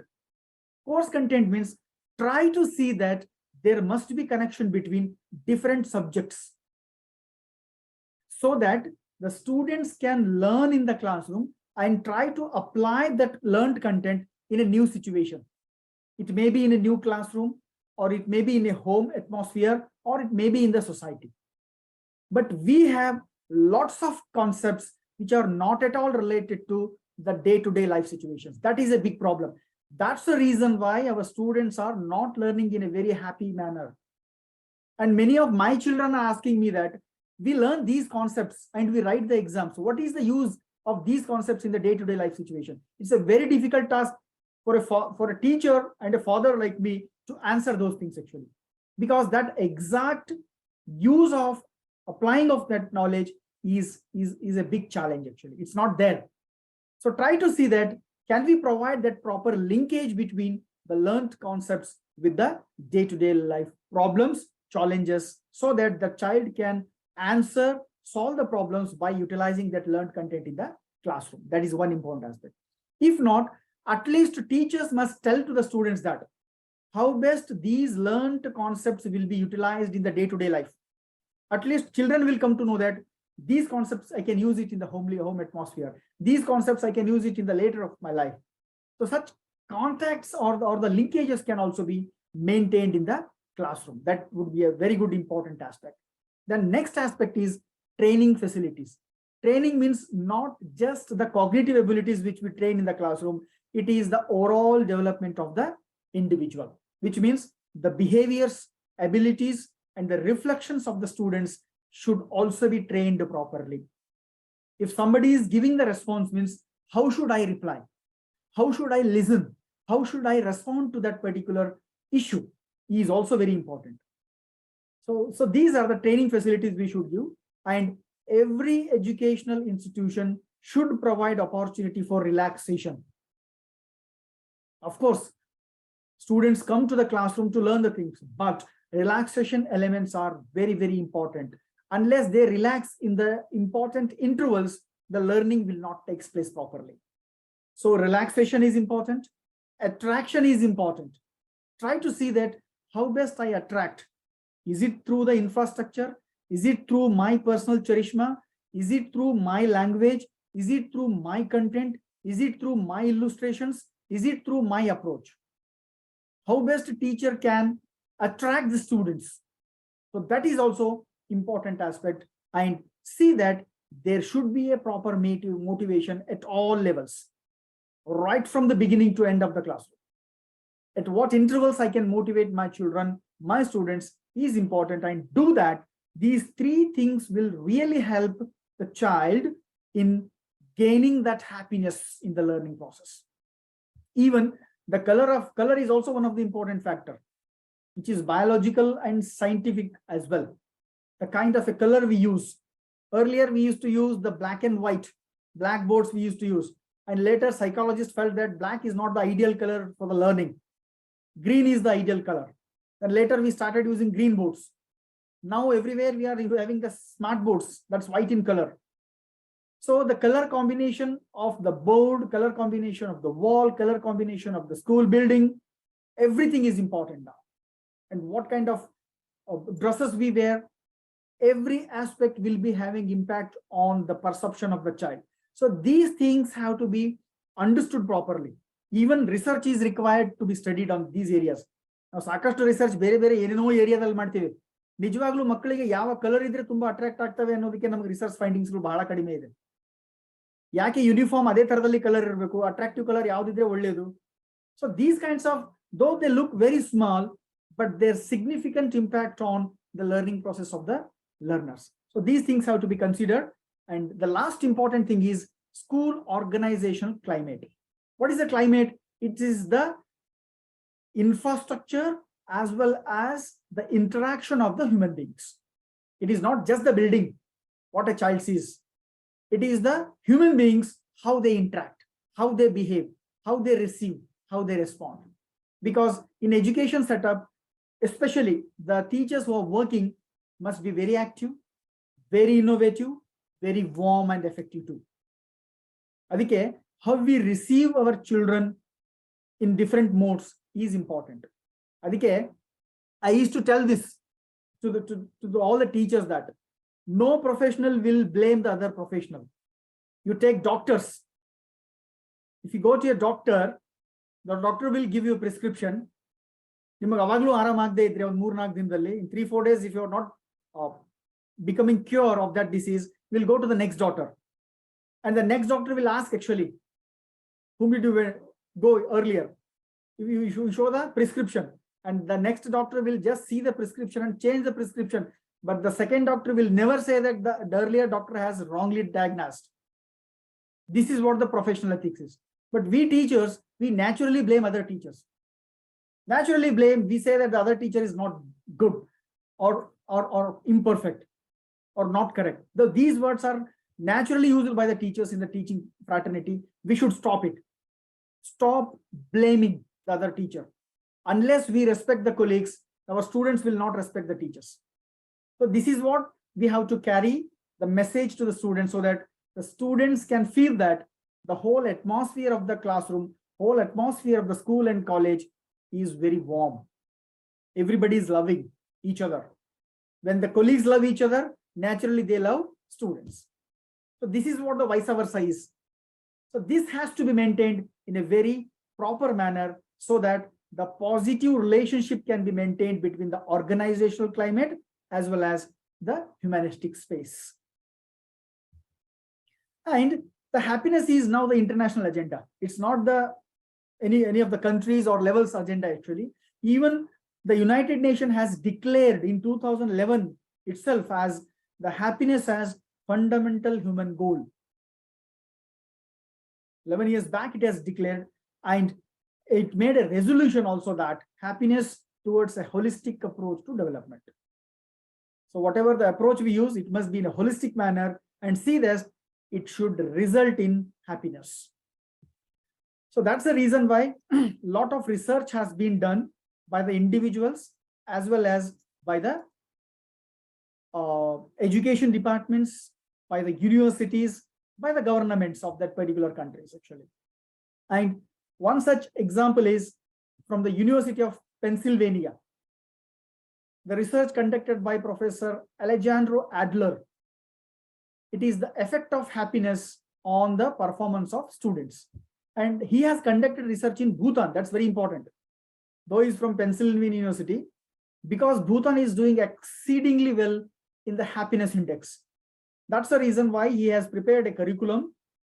And based on that curriculum, he has trained the 10 non-academic skills, the life skills, and saw the effect of those 10 academic skills on the academic achievement, on the students' performance.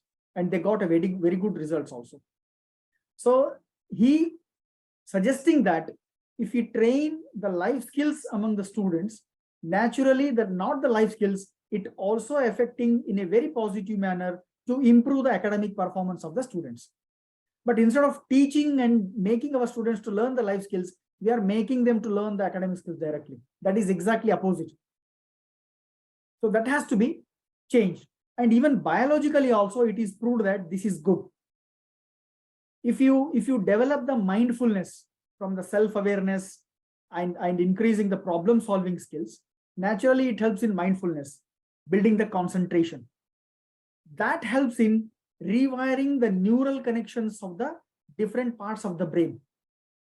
When a mindfulness of a child improves, it improves the viral connections between the different nodes of the brains. So that is helping them to improve their intellectual ability, their ability in the academics. So biologically also it has proved that this is a good method to be utilized. And one example, there are a lot of examples actually. I have brought few examples to you, like the case studies. One best such curriculum development process is Geelong Grammar School from the Australia. They have adopted the positive education and strengths-based approach in Australia. Two approaches they have used. One is the positive education from the positive psychology, and the second is strengths-based approach for using that particular program. And they used 6 dimensions also. 5 dimensions were taken from Seligman's PERMA model, and the 6th element have been added to it. And those 6 elements are positive emotions, positive engagement, positive accomplishment, positive purpose, positive relationship, and positive health. So these elements have been incorporated into the curriculum in that model, and they started giving 3 kinds of education. One is teaching positive education, embedding positive education, living positive education. The term itself indicates teaching. What is a positive education? Teach the students first. They understand it. Then afterwards, try to embed it into their real life. Using it in the real life, actually. Embedding positive education. Wherever there are activities, wherever there are opportunities for the embedment, try to embed them. And the last one is living positive education. Wherever I go, whatever I do in my life, it has to follow me, or it will be included in me. So these are the 3 kinds of positive education elements they have implemented. And based on that, they have created again 4 types of frameworks actually in a cyclic manner, like learn it, live it, teach it, embed it. First learn it, then live it according to it, teach it to somebody, and embed it. So these are the 4 elements they have prepared over a period of time. And in this approach, they have combined different subjects also. That is what the embedding of academic courses. Like geography is teaching with religious education and music. Combining different subjects for the teaching. This is one important aspect. Then the second important aspect of that approach was teachers ask students many questions like happiness of a country, how can be measured? This is a common question actually. Giving it to the students and let the students think, bring the material and provide their own opportunities for addressing that issue actually, and saying that how these problems can be solved. Not only related to Australia, it is related to the entire world. So which means every learner should feel that he or she is contributing to the entire world. ಪ್ರಪಂಚದ ಪ್ರತಿಯೊಂದು ದೇಶದಲ್ಲಕ್ಕೂ ಇರೋದಂತಹ ಒಂದು ಸಮಸ್ಯೆಯನ್ನ ಹೋಗ್ಲಾಡ್ಸೋದಕ್ಕೆ ನಾನು ಉತ್ತರ ಕೊಡ್ತಾ ಇದ್ದೀನಿ ಅನ್ನೋ ಭಾವನೆ ಬರಬೇಕು ಮಗುವಿಗೆ ಅಂತ. ಆ ಭಾವನೆ ಬೆಳೆಸ್ತಾ ಇದ್ದಾರೆ. ಸೊ ಆ ತರದ ಒಂದು ಅಪರ್ಚುನಿಟಿಗಳನ್ನ ಕೊಡುವುದು. ಆಮೇಲೆ ಟ್ರೈನಿಂಗ್ ಹೇಗೆ ಕೊಡ್ತಾ ಇದ್ದಾರೆ ಅಂದ್ರೆ Training, they are giving the residential training for teachers and non-teaching staffs. Namali non-teaching staff yavattu training iralla. Our non-teaching staff are entirely different. Teaching staff is entirely different. We never sit across table and solve the problems. But they are giving a different kind of an approach that all the teachers and non-teaching staff are also including in that particular training. And training is provided for parents also. Teachers ಗಳಿಗೆ ಅಷ್ಟೇ ಅಲ್ಲ, parents ಗಳಿಗೂ training ಕೊಡ್ತಾ ಇದ್ದಾರೆ. ಯಾಕೆ ಅಂದ್ರೆ whatever is happening in the school, it should go hand in hand with the home atmosphere also. They should also come to know what is going on in the school. So this is a very unique model of experience they have done. And the positive educationists strongly believe that actually understanding one's own strengths will always help awareness about their own role in the world. So ನನ್ನ roll ಏನು ಅಂತ ನನಗೆ ಗೊತ್ತಾದ್ರೆ, ನನ್ನ strengths ಏನು ಅಂತ ಗೊತ್ತಾದ್ರೆ, ನಾನು ಪ್ರಪಂಚಕ್ಕೆ ಏನ್ ಕೊಡಬಲ್ಲೆ ಅನ್ನೋದು ಗೊತ್ತಾಗುತ್ತೆ ಅಂತ. ಹಾಗಾಗಿ ಪ್ರತಿಯೊಬ್ಬ ಮಗುವಿಗೂ ಕೂಡ ಅದರ ಇಂಪಾರ್ಟೆಂಟ್ ರೋಲ್ ಏನನ್ನು ತೋರಿಸುವಂಥದ್ದು ಕೂಡ ಶಿಕ್ಷಣದ ಭಾಗವಾಗಬೇಕು ಅಂತ. ಜೊತೆಗೆ the second important thing is Japan's zest for living. There are 48 prefectures, ಅಂದ್ರೆ zones ಅಂತ ಇದೆ ಜಪಾನ್ ಅಲ್ಲಿ. 47 zones are there, administrative blocks. One of the zone is Akita prefecture. So this prefecture is known for its academics. ಇಡೀ Japan ಅಲ್ಲಿ ಅತಿ highest perform ಮಾಡುವಂತಹ ವಿದ್ಯಾರ್ಥಿಗಳು ಯಾವ ಝೋನ್ ಅಲ್ಲಿ ಸಿಗ್ತಾರೆ ಅಂದ್ರೆ ಅಕಿತಾ ಪ್ರಿಫೆಕ್ಚರ್ ಅಲ್ಲಿ ಸಿಗ್ತಾರೆ. ಯಾಕೆ ಅನ್ನೋದಕ್ಕೆ ಸ್ಟಡಿ ಮಾಡೋದಕ್ಕೂ ಒಂದಾಗಿದೆ actually. So the national curriculum framework of Japan has decided the fundamental principle as the just for living. Just for living ಅನ್ನುವಂಥ ಕಾನ್ಸೆಪ್ಟ್ ಅಲ್ಲೇ ಕಂಟೆಂಟ್ ಡೆವಲಪ್ ಮಾಡಿದ್ದಾರೆ, ಕರಿಕ್ಯುಲಮ್ ಡೆವಲಪ್ಮೆಂಟ್ ಮಾಡಿದ್ದಾರೆ, and they are giving the training to the students. Even the UNESCO has highlighted this in its report, that how happy schools framework can be developed by citing the example of Japan. And they are giving a holistic approach, concentrating on the well-beingness of the child as well as the happiness. They are not at all considering the academics. ಎಷ್ಟು performance ಮಾಡ್ತಾ ಇದ್ದಾರೆ, ಎಷ್ಟು marks ತಗೋತಾ ಇದ್ದಾರೆ ಅನ್ನೋದು ಅವ್ರ ಪರಿಗಣನೆಗೆ ಇಲ್ಲ. Actually they are not at all considering. They are considering only the well beingness of A particular child. And the 4 important terms they are using, in fact 5 important terms. The first term is dreams.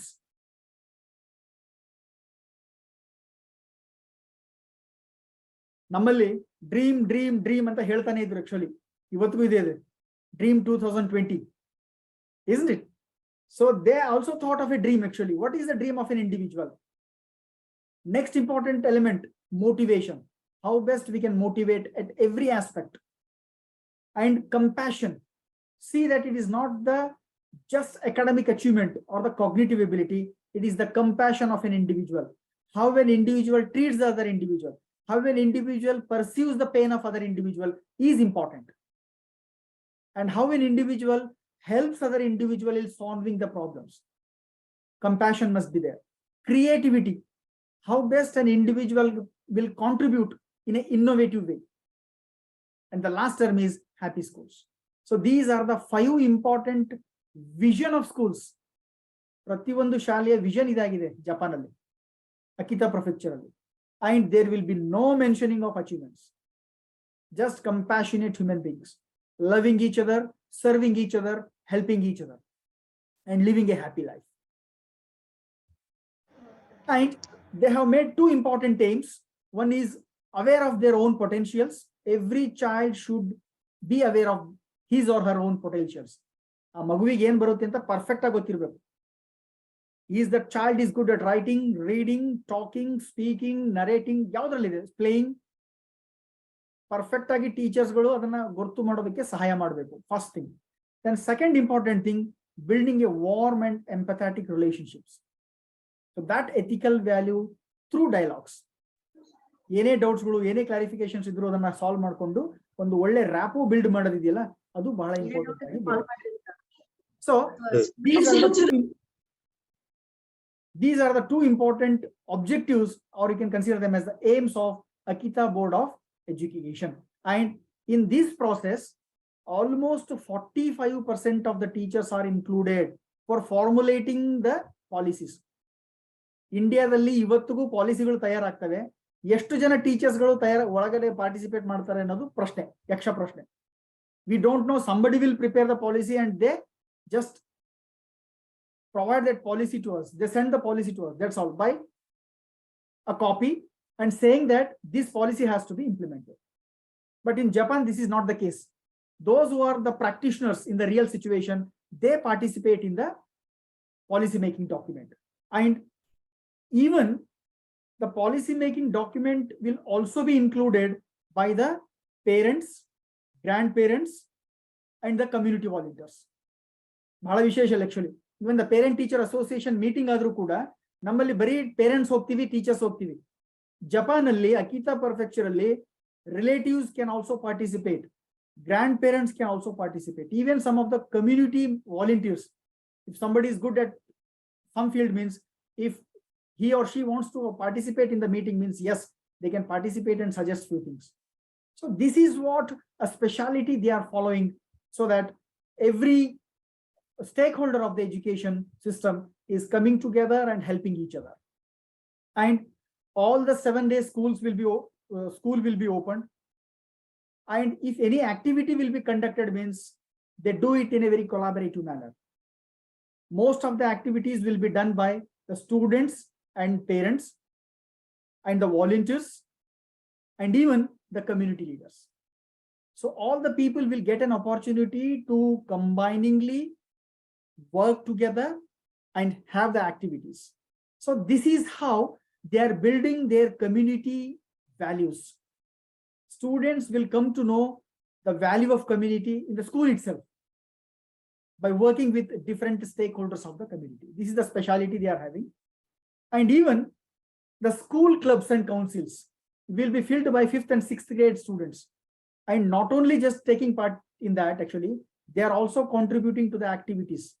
Planning, implementation, and evaluation activities will be carried out by the 5th and 6th grade students.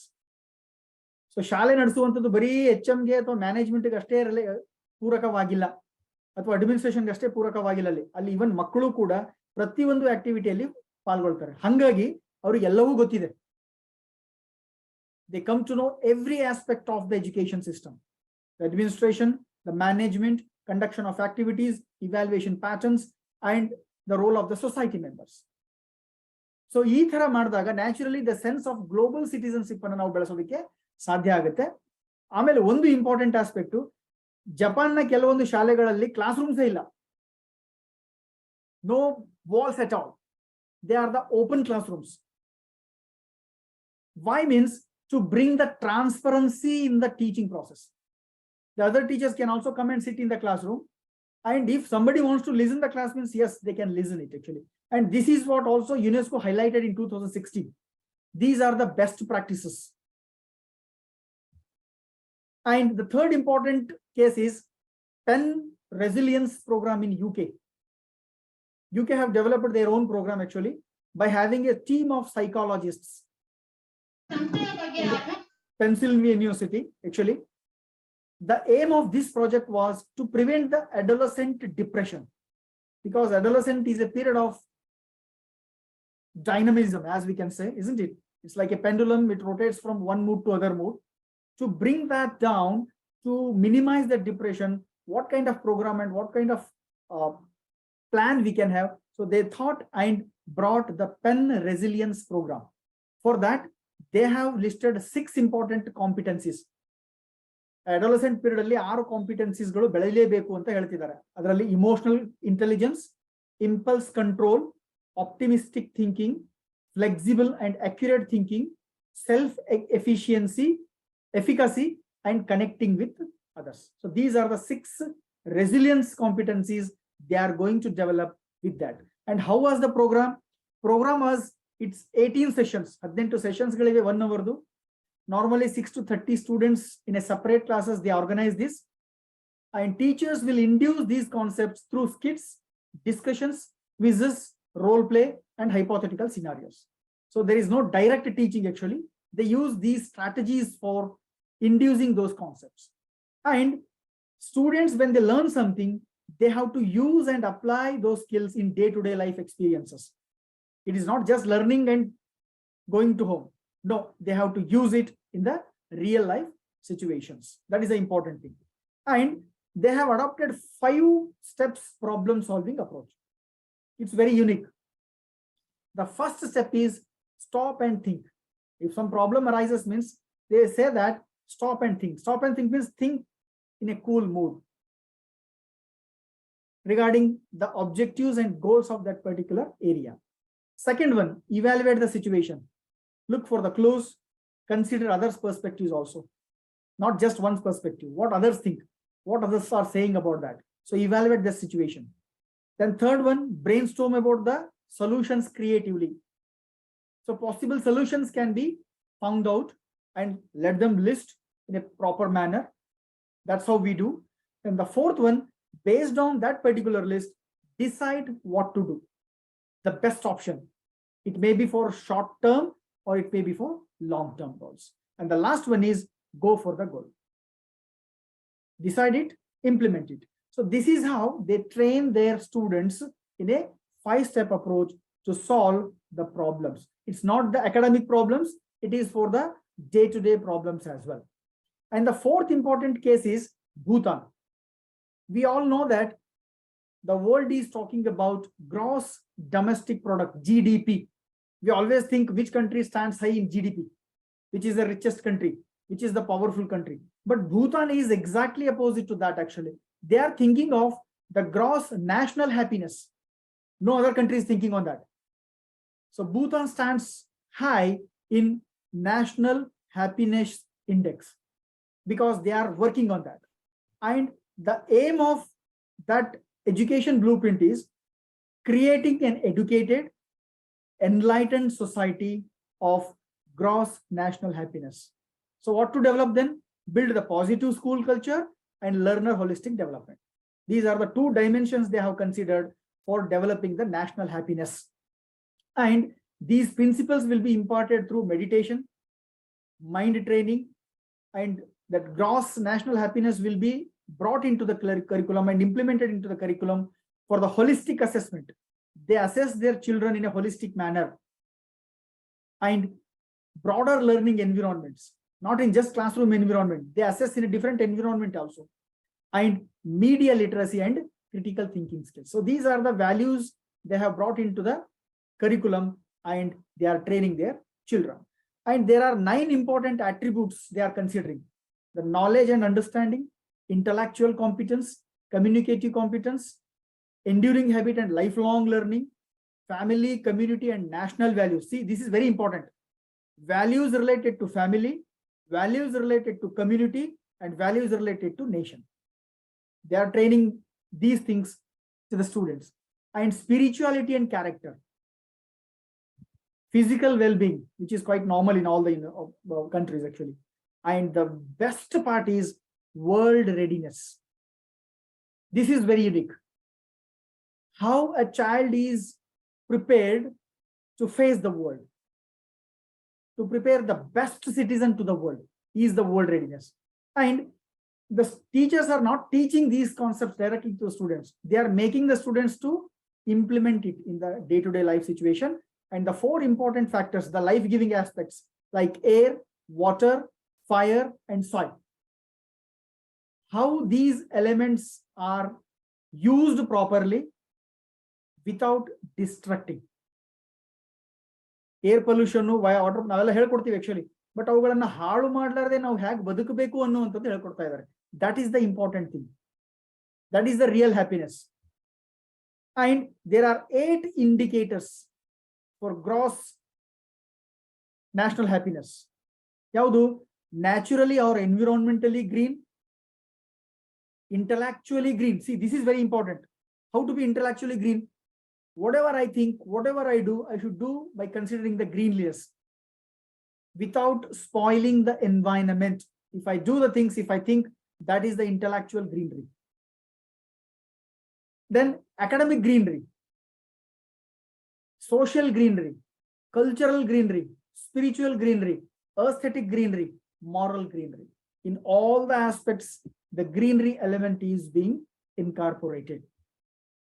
And the next aspect is no other country is doing that. This is very unique, I'm telling you.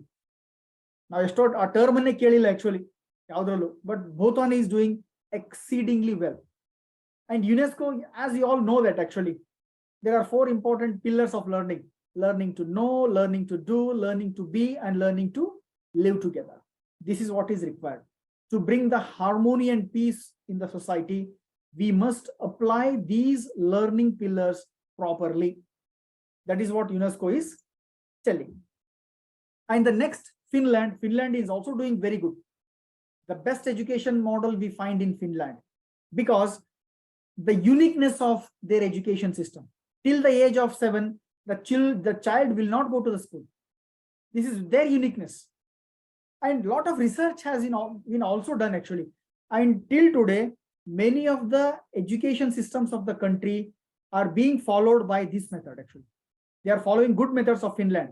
Even recently, when the NEP was prepared actually, a good number of policymakers were sent to the Finland to see how the education system is. Even the Hong Kong has changed based on the Finland model. New Zealand has been changed based on Finland model. So a lot of countries have been changed their education style by applying the Finland principles of education. And here, there are few important elements which are very unique and they follow. Like 13 secrets of Finland's success. A heavy emphasis on play. They give always emphasis on the play rather than teaching. No high stakes of standardized testing. As we are recently introduced the board examinations for 5th also. I don't know what is the beauty of that. Earlier it was there and again removed by the government. Then we retained it at 10th, isn't it? And 12th. And recently, I don't know which academic excellence man has given that idea to have the board exams again 5th, isn't it? 8th. So this has started again without asking the stakeholders. They do the thing. This will happen only in India. In other countries, naturally, the rigorous process will be there for retaining or for removing any element. But that thing will not be taken in many of the educational setups. But they won't take much importance to the standardized testing. Trust is important. Build the trust between the family members, between the friends, between the teachers and students, and between the different stakeholders. And schools will not compete with each other. They are not at all given the permission to compete with each other. No competition. But in our setting, you find number of banners. As soon as the 10th results comes out, as soon as the PUC result comes out, you find a lot of banners that our school has stood first in getting the NEET results. Our college has got first in qualifying these kind of students. So a lot of competitions we are showing that. We are showing that the other schools are bad or not competent enough and our schools are good. This competition is going on in this country. This is not good actually for the long term. And World Teachers Program, this is very important again. It is not the teachers program for that particular country, for that particular region. It is for the entire world. And we teacher educators should also think that actually, ನಮ್ಮ teacher education ಅಲ್ಲಿ ನಾವು teachers ಗಳನ್ನ ತಯಾರು ಮಾಡೋದಾದ್ರೆ, how can we develop the teachers for the entire world is important now. In a globalized world, each teacher education, the teacher education policies must think of this also. Then personal time is highly valued. Then less is more important, not the more. Emphasis on quality of life and semi-tracking learning. Semi-tracking means ಪ್ರತಿಯೊಂದು ಬಾರಿ ನಮ್ಮಲ್ಲಿ ಒಂದು ಪಾಠ ಮಾಡಿದ್ರು ಒಂದು evaluation ಮಾಡ್ತೀವಿ. ಒಂದು unit complete ಮಾಡಿದ್ರು ಯೂನಿಟ್ ಟೆಸ್ಟ್, ಒಂದು ವಾರ ಪಾಠ ಮಾಡಿದ್ರು ಒಂದು test. So this is continuously the teaching is followed by the evaluation, which is not required all the time actually. That's what they go for semi-tracking, not full-fledged tracking. Every kind of a tracking is not required for the learning process because some learners may learn quickly and some may learn by taking more time. We cannot equate or we cannot make all the children to compete with each other. So that is what their theory is. And national standards are valued, not the individual standards. We are having 3 different set of standards of curriculum: state, CBSE, ICSE. In India itself, in Karnataka itself, we are having varieties of standards, which has to be followed then with school. So they are following only one national standard. According to that, every school will run and work. And grades are not given until 4th. 4th and no grades at all. But we started from elementary school only. We give them we give them medals also. prizes also for getting 95 and above scores. So that kind of a race is not required all the time, it seems. And ethics is taught very, very systematically, very intensively at all levels. And they give priority to collaboration and cooperation. Very important, collaboration, cooperation. And the next aspect is, of course, there are a lot of case studies we have gone through. Of course, the basics of happy learning also we have seen, and happiness also we have seen. How it is, happiness is also one of the emotion. Can we understand in terms of emotion? Yes, there is a strong term that emotions can be based on the context. Emotions can be exhibited based on the perception, and emotions are the part of life. If an individual wants to express something, means it is the emotion. So in a similar way, emotion, if we control properly, that kind of intelligence is required for an individual. So that is what emotional intelligence is. So these are the 7 varieties of emotions: fear, anger, sadness, happiness, surprise, disgust, love. If you see the happiness, there are 5 important elements, or we can consider them as the components of happiness: confident, grateful, peaceful, excited, and playful. So as much as these components are being utilized or trained among the learners, the happiness cannot be expected. So first, we have to follow it, then we can make the learners to incorporate it and apply it wherever it is possible. So by making that, we can develop that emotion. And again, a lot of research has been done by the John Mayer and Peter Solvay. They gave the concept of emotional intelligence. And they say that emotions are very important for understanding oneself and for others also. And teaching emotional intelligence to the students are very essential, because once they understand the emotions, they learn in a better manner. ಅದಕ್ಕೆ ಎಷ್ಟೋ ಸಾರಿ ನಮಗೆ ಬೇರೆಯವ್ರು ಹೆಂಗ್ behave ಮಾಡ್ತಾರೆ ಅಂತ ಗೊತ್ತಾಗಲ್ಲ. ಒಂದೊಂದು ಸಮಯಕ್ಕೆ ಒಂದೊಂದ್ಸಲ ಬಿಹೇವ್ ಮಾಡ್ತಾರಲ್ರಿ ಅಂತ ಅನ್ಕೊಳ್ತೀವಿ ಎಷ್ಟೋ ಸರಿ. ಯಾಕೆಂದ್ರೆ it is very difficult to understand the emotions. ನಮಗೆ ಟ್ರೈನಿಂಗ್ ಆಗಿಲ್ಲ ಇಮೋಷನ್ಸ್ ಅಂಡರ್ಸ್ಟ್ಯಾಂಡಿಂಗ್ ಮಾಡ್ಕೊಳ್ಳೋದಕ್ಕೆ. So this needed to be understood by the teachers properly first, so that we understand it and we use it in the classroom. So the big contribution is given by the Daniel Goleman. These are the 5 important emotional intelligence elements. Self-awareness, try to have the awareness of yourself, your own thoughts, feelings, and motivations. The second one, self-regulation. It is the ability to regulate the emotions. ನನ್ನ emotions ಗಳನ್ನ ನಾನು ಹೆಂಗ್ control ಮಾಡ್ತೀನಿ, ಬೇರೆ ಬೇರೆ environment ಅಲ್ಲಿ ಏನಾದ್ರು ಗೊತ್ತಿರಬೇಕು. ಯಾರಿಗೆ ಗೊತ್ತಿರುತ್ತೋ ಅವರು ಇಮೋಷನಲಿ ಇಂಟೆಲಿಜೆಂಟ್ ಆಗಿರ್ತಾರೆ. Empathy, capacity to empathise. ಬೇರೆಯವ್ರು ಯಾವ ಪರಿಸ್ಥಿತಿಯಲ್ಲಿ ಇದ್ದಾರೆ ಅಂತ ನಾವು ಅರ್ಥ ಮಾಡ್ಕೊಳ್ತೀವಲ್ಲ, that is empathy. Putting oneself into the other shoes in other situation. Empathy. Fourth one, decision making, taking the right decisions and being responsible for that decision, whatever may be the outcome. ನಾನೇ ಮಾಡಿದ್ದು ಅನ್ನೋ decision ಇದೆಯಲ್ಲ, ಅದಕ್ಕೆ ನಾವು ಬದ್ಧರಾಗಿರುವಂಥದ್ದು. And the last one is social skills, maintaining healthy mutual relationships. So these are the 5 important components. If we train these things to the students, definitely our students will be intelligent in their emotions. When they are intelligent in their emotions, naturally they handle the situations. That's what the research says.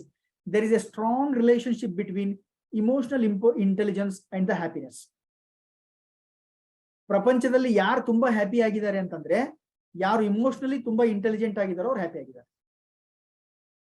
ಯಾರ್ದೋ ಒಬ್ಬರ ಮಾತುಗಳು ನನ್ನ ಭಾವನೆಗಳನ್ನ ಹಾಳು ಮಾಡ್ತವೆ, ನನ್ನ ಸಂತೋಷವನ್ನ ಹಾಳು ಮಾಡ್ತವೆ ಅಂದ್ರೆ ನಾನು ಇಮೋಷನಲಿ ಇಂಟೆಲಿಜೆಂಟ್ ಇಲ್ಲ ಅಂತ, ಸ್ಟ್ರಾಂಗ್ ಇಲ್ಲ. If nobody will disturb my happiness, definitely I am intelligent in my emotions. So ಹಾಗಾಗಿ even ರಿಸರ್ಚ್ ಟೀಚರ್ಸ್ ಮೇಲೆ ಆಗಿದೆ. Who are the happy teachers ಅಂತ ರಿಸರ್ಚ್ ಆಗಿದೆ. ಅವರೆಲ್ಲ ಏನ್ ಬಂದಿದೆ ಅಂದ್ರೆ, those who are emotionally intelligent, they are the happy teachers. So that's the reason why it is a big lesson and a big trademark for all the teachers that we must learn to become emotionally intelligent. ಆವಾಗ ನಮ್ಮಲ್ಲಿ ಬಯಾಸ್ನೆಸ್ಗಳು ಕಡಿಮೆ ಆಗ್ತವೆ, ಗಾಸಿಪ್ಸ್ಗಳು ಕಡಿಮೆ ಆಗ್ತವೆ, ಇನ್ನೊಬ್ಬ teacher ಬಗ್ಗೆ ಕೆಟ್ಟದಾಗಿ ಮಾತನಾಡೋದು ಕಡಿಮೆ ಆಗುತ್ತೆ, ಇನ್ನೊಬ್ಬರನ್ನ ಬ್ಲೇಮ್ ಮಾಡೋದು ಕಡಿಮೆ ಆಗುತ್ತೆ. Because of the lack of emotional intelligence. This is what the required. And teaching ಪ್ರೋಗ್ರಾಮ್ಸ್ಗಳು ನಮ್ಮಲ್ಲಿ ಏನು BEd, MEd ಬೇರೆ ಬೇರೆ ಟೀಚಿಂಗ್ ಪ್ರೋಗ್ರಾಮ್ಸ್ಗಳಿವೆ. Can we have these kinds of training? ನಮ್ಮಲ್ಲಿ 100ಕ್ಕೆ 50 ಮಾರ್ಕ್ಸ್ಗೆ ಪ್ರಾಕ್ಟೀಸ್ ಟೀಚಿಂಗ್ ಅಲ್ಲಿ ಎಲ್ಲರೂ 49 ತಗೊಂಡಿರ್ತಾರೆ, ಡೌಟೇ ಇಲ್ಲ. ಯಾರು 48 ತಗೊಳ್ಳೋದೆ, 40ಕ್ಕಿಂತ ಕಡಿಮೆ ಇರೋರು ಒಬ್ರು ಸಿಗಲ್ಲ ನಿಮ್ಗೆ, ಹೆಚ್ಚು ಕಡಿಮೆ. Why it is so? ನಾವು ಎಲ್ಲ ಡೈಮೆನ್ಷನ್ ಅಲ್ಲೂ ಅಸೆಸ್ ಮಾಡ್ತೀವಿ. We assess their communication skill, we assess their explanation skill, we assess their performance. Can we assess their emotional intelligence in the classroom? For example, if a teacher think that a teacher is there, a student will come and ask a question, a teacher answers. After some time again a student comes, same student, the teacher answers, again the same student comes. Can our teachers able to handle that child?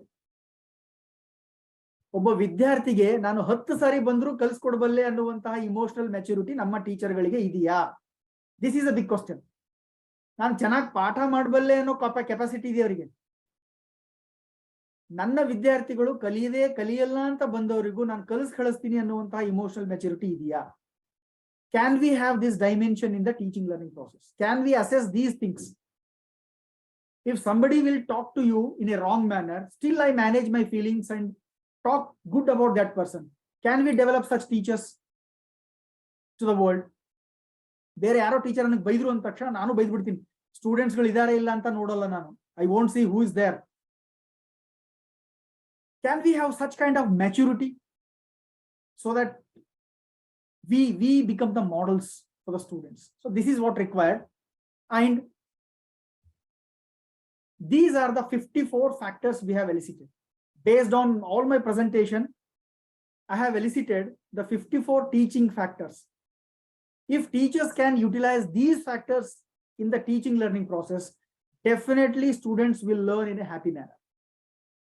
I have elicited these factors from the theories, from the models, from the sayings, from the documents, from the reports. So all factors I haven't added. Few of them have been added, like positive emotions, attitudes, relationships. Impartiality is one of the important factor all the students expect from the teachers actually. So that equality, attain conceptualization, giving freedom, classroom activities, stressless environment, curiosity, games, manage conflict situations, sensory training, sharing life experiences, create interest and fulfilling requirements, adventure classes, stretch individuality, self-expression, adjustment. So these are all the 54 factors we have listed out. And we are planning to have an approach also. If any approach is being prepared, means can we incorporate these teaching factors into the approach so that we can reach the students? And the factors were also considered from the CBSE students, ICSE students, and state government school students. These are not the things collected just from the documents. We have gone to the schools, we have gone to the teachers, we have gone to the parents also, and asked them, what are the important happy factors for you in the classroom? What are the happy teaching factors you feel that when you teach and use it in your classroom? So based on their views, we have listed it, and this is what the finding is all about regarding the research, as well as whatever components I have expressed in my presentation. And these are all the good books. You get number of good books on happiness. We read all the theories. We know that theories, methods, documents, we always read. We have to read how to be happy. And many of the times we think that it is a philosophical notion. No, it is a life notion. It is need of the hour. Being happiness in everyday life, day-to-day activities is important. So ಹಾಗಾಗಿ ಒಂದಿಷ್ಟು ಸಾಕಷ್ಟು ಪುಸ್ತಕಗಳಿವೆ. You get n number of books. Few books I have got, and Ikigai is one of the best book, I would say. So in Ikigai, the author has given 10 important life principles for being happy. Live with the nature, live in the present, have the less food, 80% of the food is enough. Don't fill your stomach always. And whenever you take the help, greet them. Live in the community. Try to work for the community. So work in a collaborative manner. So these are all the few important aspects we have to learn from the Japanese people, because their living style is entirely different from the rest of the world. And that book speaks about that actually. And even the Book of Joy by Dalai Lama is also very good book. I have read it actually. And Happiness is also very good book. Secrets of Happiness by John Sibler. So these things will really help us in understanding the happiness and how best it can be incorporated in the teaching learning process. And I feel strongly that every teacher is an experimenter. Unless we experiment, unless we try to add something to the teaching learning process, we will not bring the change.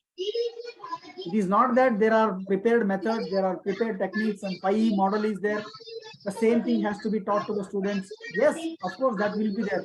What extra thing I have added to it is important. Many of the teachers, they claim that I have taught 30 years. Of course, you have taught. What new thing you have brought to the field? What new thing you have tried out in your classroom is important. So ಹಾಗಾಗಿ ಈಗ micro teaching skills ಗಳಲ್ಲೂ ಕೆಲವರು 8 ಮಾಡ್ತಾರೆ 9 ಮಾಡ್ತಾರೆ 10 ಮಾಡ್ತಾರೆ correct. What is the new skill you can add? Recently there are a lot of skills have been incorporated. Smart board using skill is a new skill. Classroom management by using the ICT is a new skill. Handling the classroom is a new skill, because the learner style is changing. Learners' learning ability is changing. They are not dependent on the teachers all the time. Now the classroom students are very much active, very enthusiastic, and they depend a lot on technology. Then how to teach those students actually? So these are all the important aspects we can think of. And as rightly mentioned by Aristotle, happiness depends upon ourselves. It's its major aspect that it is we to decide how to be happy. We have a lot of problems. We may say that blackboard is not there, students are not attentive, students will not come to the classroom with an intention of learning. Of course. But how to be happy, how to make them happy is important. For that, a teacher needs to change oneself, change the style of thinking, change the style of planning, change the style of presentation, and change the style of evaluation also. And that's what the very purpose of our life is, to be happy. Do whatever you want, serve how many years you want, but you should feel happy. If you are not feeling the happiness, it's a waste, I would say. And unless the teachers create happiness into the classroom will not be happy places. So that's the reason why there are many aspects to be changed in the teaching learning process. There are number of aspects to be changed in ourselves, our thinking styles, our presentation styles. So a lot of changes are required, because change is the need of the hour. The whole world is looking into the education setup now, because every sphere of life has been changed. Economic life, social life, psychological life, everything has been changed. The bar has been crossed already in many aspects, but it is the duty of the education to see that how to create that harmony in all the spheres, how to create the coordination between the different stakeholders of the education. Otherwise, this would be a myth by saying that we are all the stakeholders of the education and we have served the community. So unless and until we change our mindset, we change our styles, nothing will change. So I hope all these things, whatever I have brought to you, gave you an idea. This is just an idea, I would say. And tomorrow, anyone or any of you may be in the policy making process, maybe in terms of the state level or national, we don't know actually. But whenever a time requires, whenever a change needs, see that these elements must be added to the teaching learning process, to the curriculum process, to the transaction modes, to the evaluation mode, so that we can expect some kind of liveliness, happiness, and a perfection kind of a human being in totality at the end. So that is what I thought to brought to your notice through this session. And thank you very much for your patient listening. I hope I have completed in time my presentation without making taking your much time also. And if any questions are there, of course, I feel that there will be many questions actually. And I expect also that you should think on this, and wherever it is possible, wherever you want to change or modify something by having these elements in your teaching, in your planning, in your execution, do please. This is very much required. And see that how it impacts on the students' learning. At the end, whatever we teach is not important. Whatever students learn is important. So only learning can authenticate that something has been taught. ಇಷ್ಟು ದಿನ ನಾವು ಟೀಚರ್ಸ್ಗಳು ಪಾಠ ಮಾಡಿದೀವಿ ಅಂತ ಹೇಳ್ಕೊಂಡಿದೀವಿ. ದಯವಿಟ್ಟು ಹೇಳ್ಕೊಳ್ಳೋದ್ರ ಅರ್ಥ ಇಲ್ಲ ಅಂತ ನನಗನ್ಸುತ್ತೆ. ನಮ್ಮ ವಿದ್ಯಾರ್ಥಿಗಳು ಹೇಳ್ಬೇಕು ನಾವು ಎಷ್ಟು ಪಾಠ ಮಾಡಿದೀವಿ ಅಂತೇಳಿ, ಅದು ಎಷ್ಟು ಆನಂದವಾಗಿ ಕಲ್ತಿದ್ದಾರೆ ಅಂತ ಹೇಳಿದ್ರೆ that is the real success of teaching. So the happiness should start from us, and it should end with the students' happiness. And naturally, in turn, it grows like anything to the entire world. Okay, let's love each other. Let's be happy in whatever we do and wherever we do. Okay, thank you very much for your patient listening. If any questions are there, you're most welcome. Sir, is it same? I heard of joyful learning. Is it the another name of this happy learning? Happiness. There is a slight difference between joy and happiness, madam. In fact, many of the times the words are used in a synonymous manner, but in turn, it is not the real thing actually. Joy is more internal. The happiness is the external element. Naturally, if somebody will bring anything to me, and if I feel happy on that, that is the external element. That's the reason why we say enjoy. Enjoy is more internalized, and it is having a long-term effect. Happiness most of the times will lead to short-term effect, but when it converts into joy, it will be a long-term. So that is a minute difference between happiness and joy. Yes, please. Sir. Sir, Sir, you sir. said there should be One by one, ma'am, please. man. Sir, shall I ask?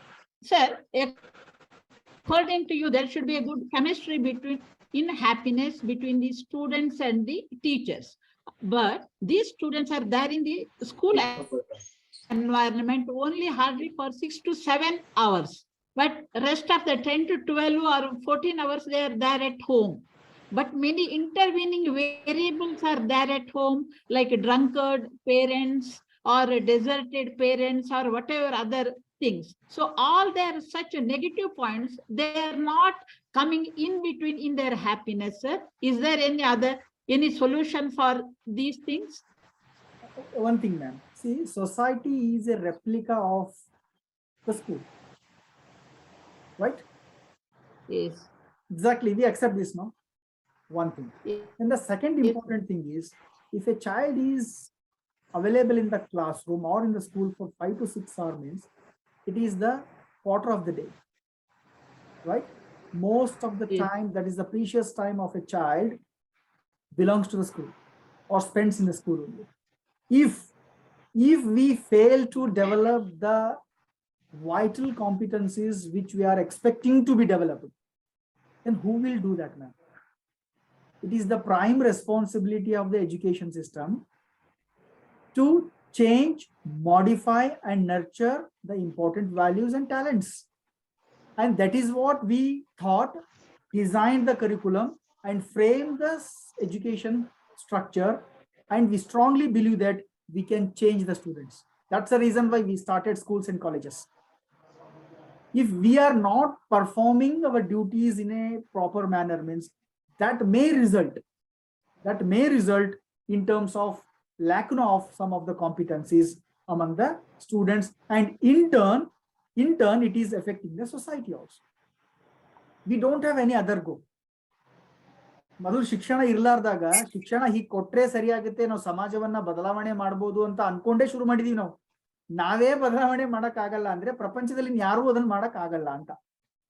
ಯಾಕಂದ್ರೆ ಮನೆಯಲ್ಲಿರೋ ಅಪ್ಪ ಅಮ್ಮಂದಿರಿಗೂ ಶಿಕ್ಷಣ ತಗೊಂಡಿದ್ದವರೇ ಇರ್ತಾರೆ. That is also education, which means yellow miss ಆಗಿದೆ. Sir, their Some degree of gaps are happiness will being be created in the diluted, no, learning sir. process, and society is also dynamic process, isn't it?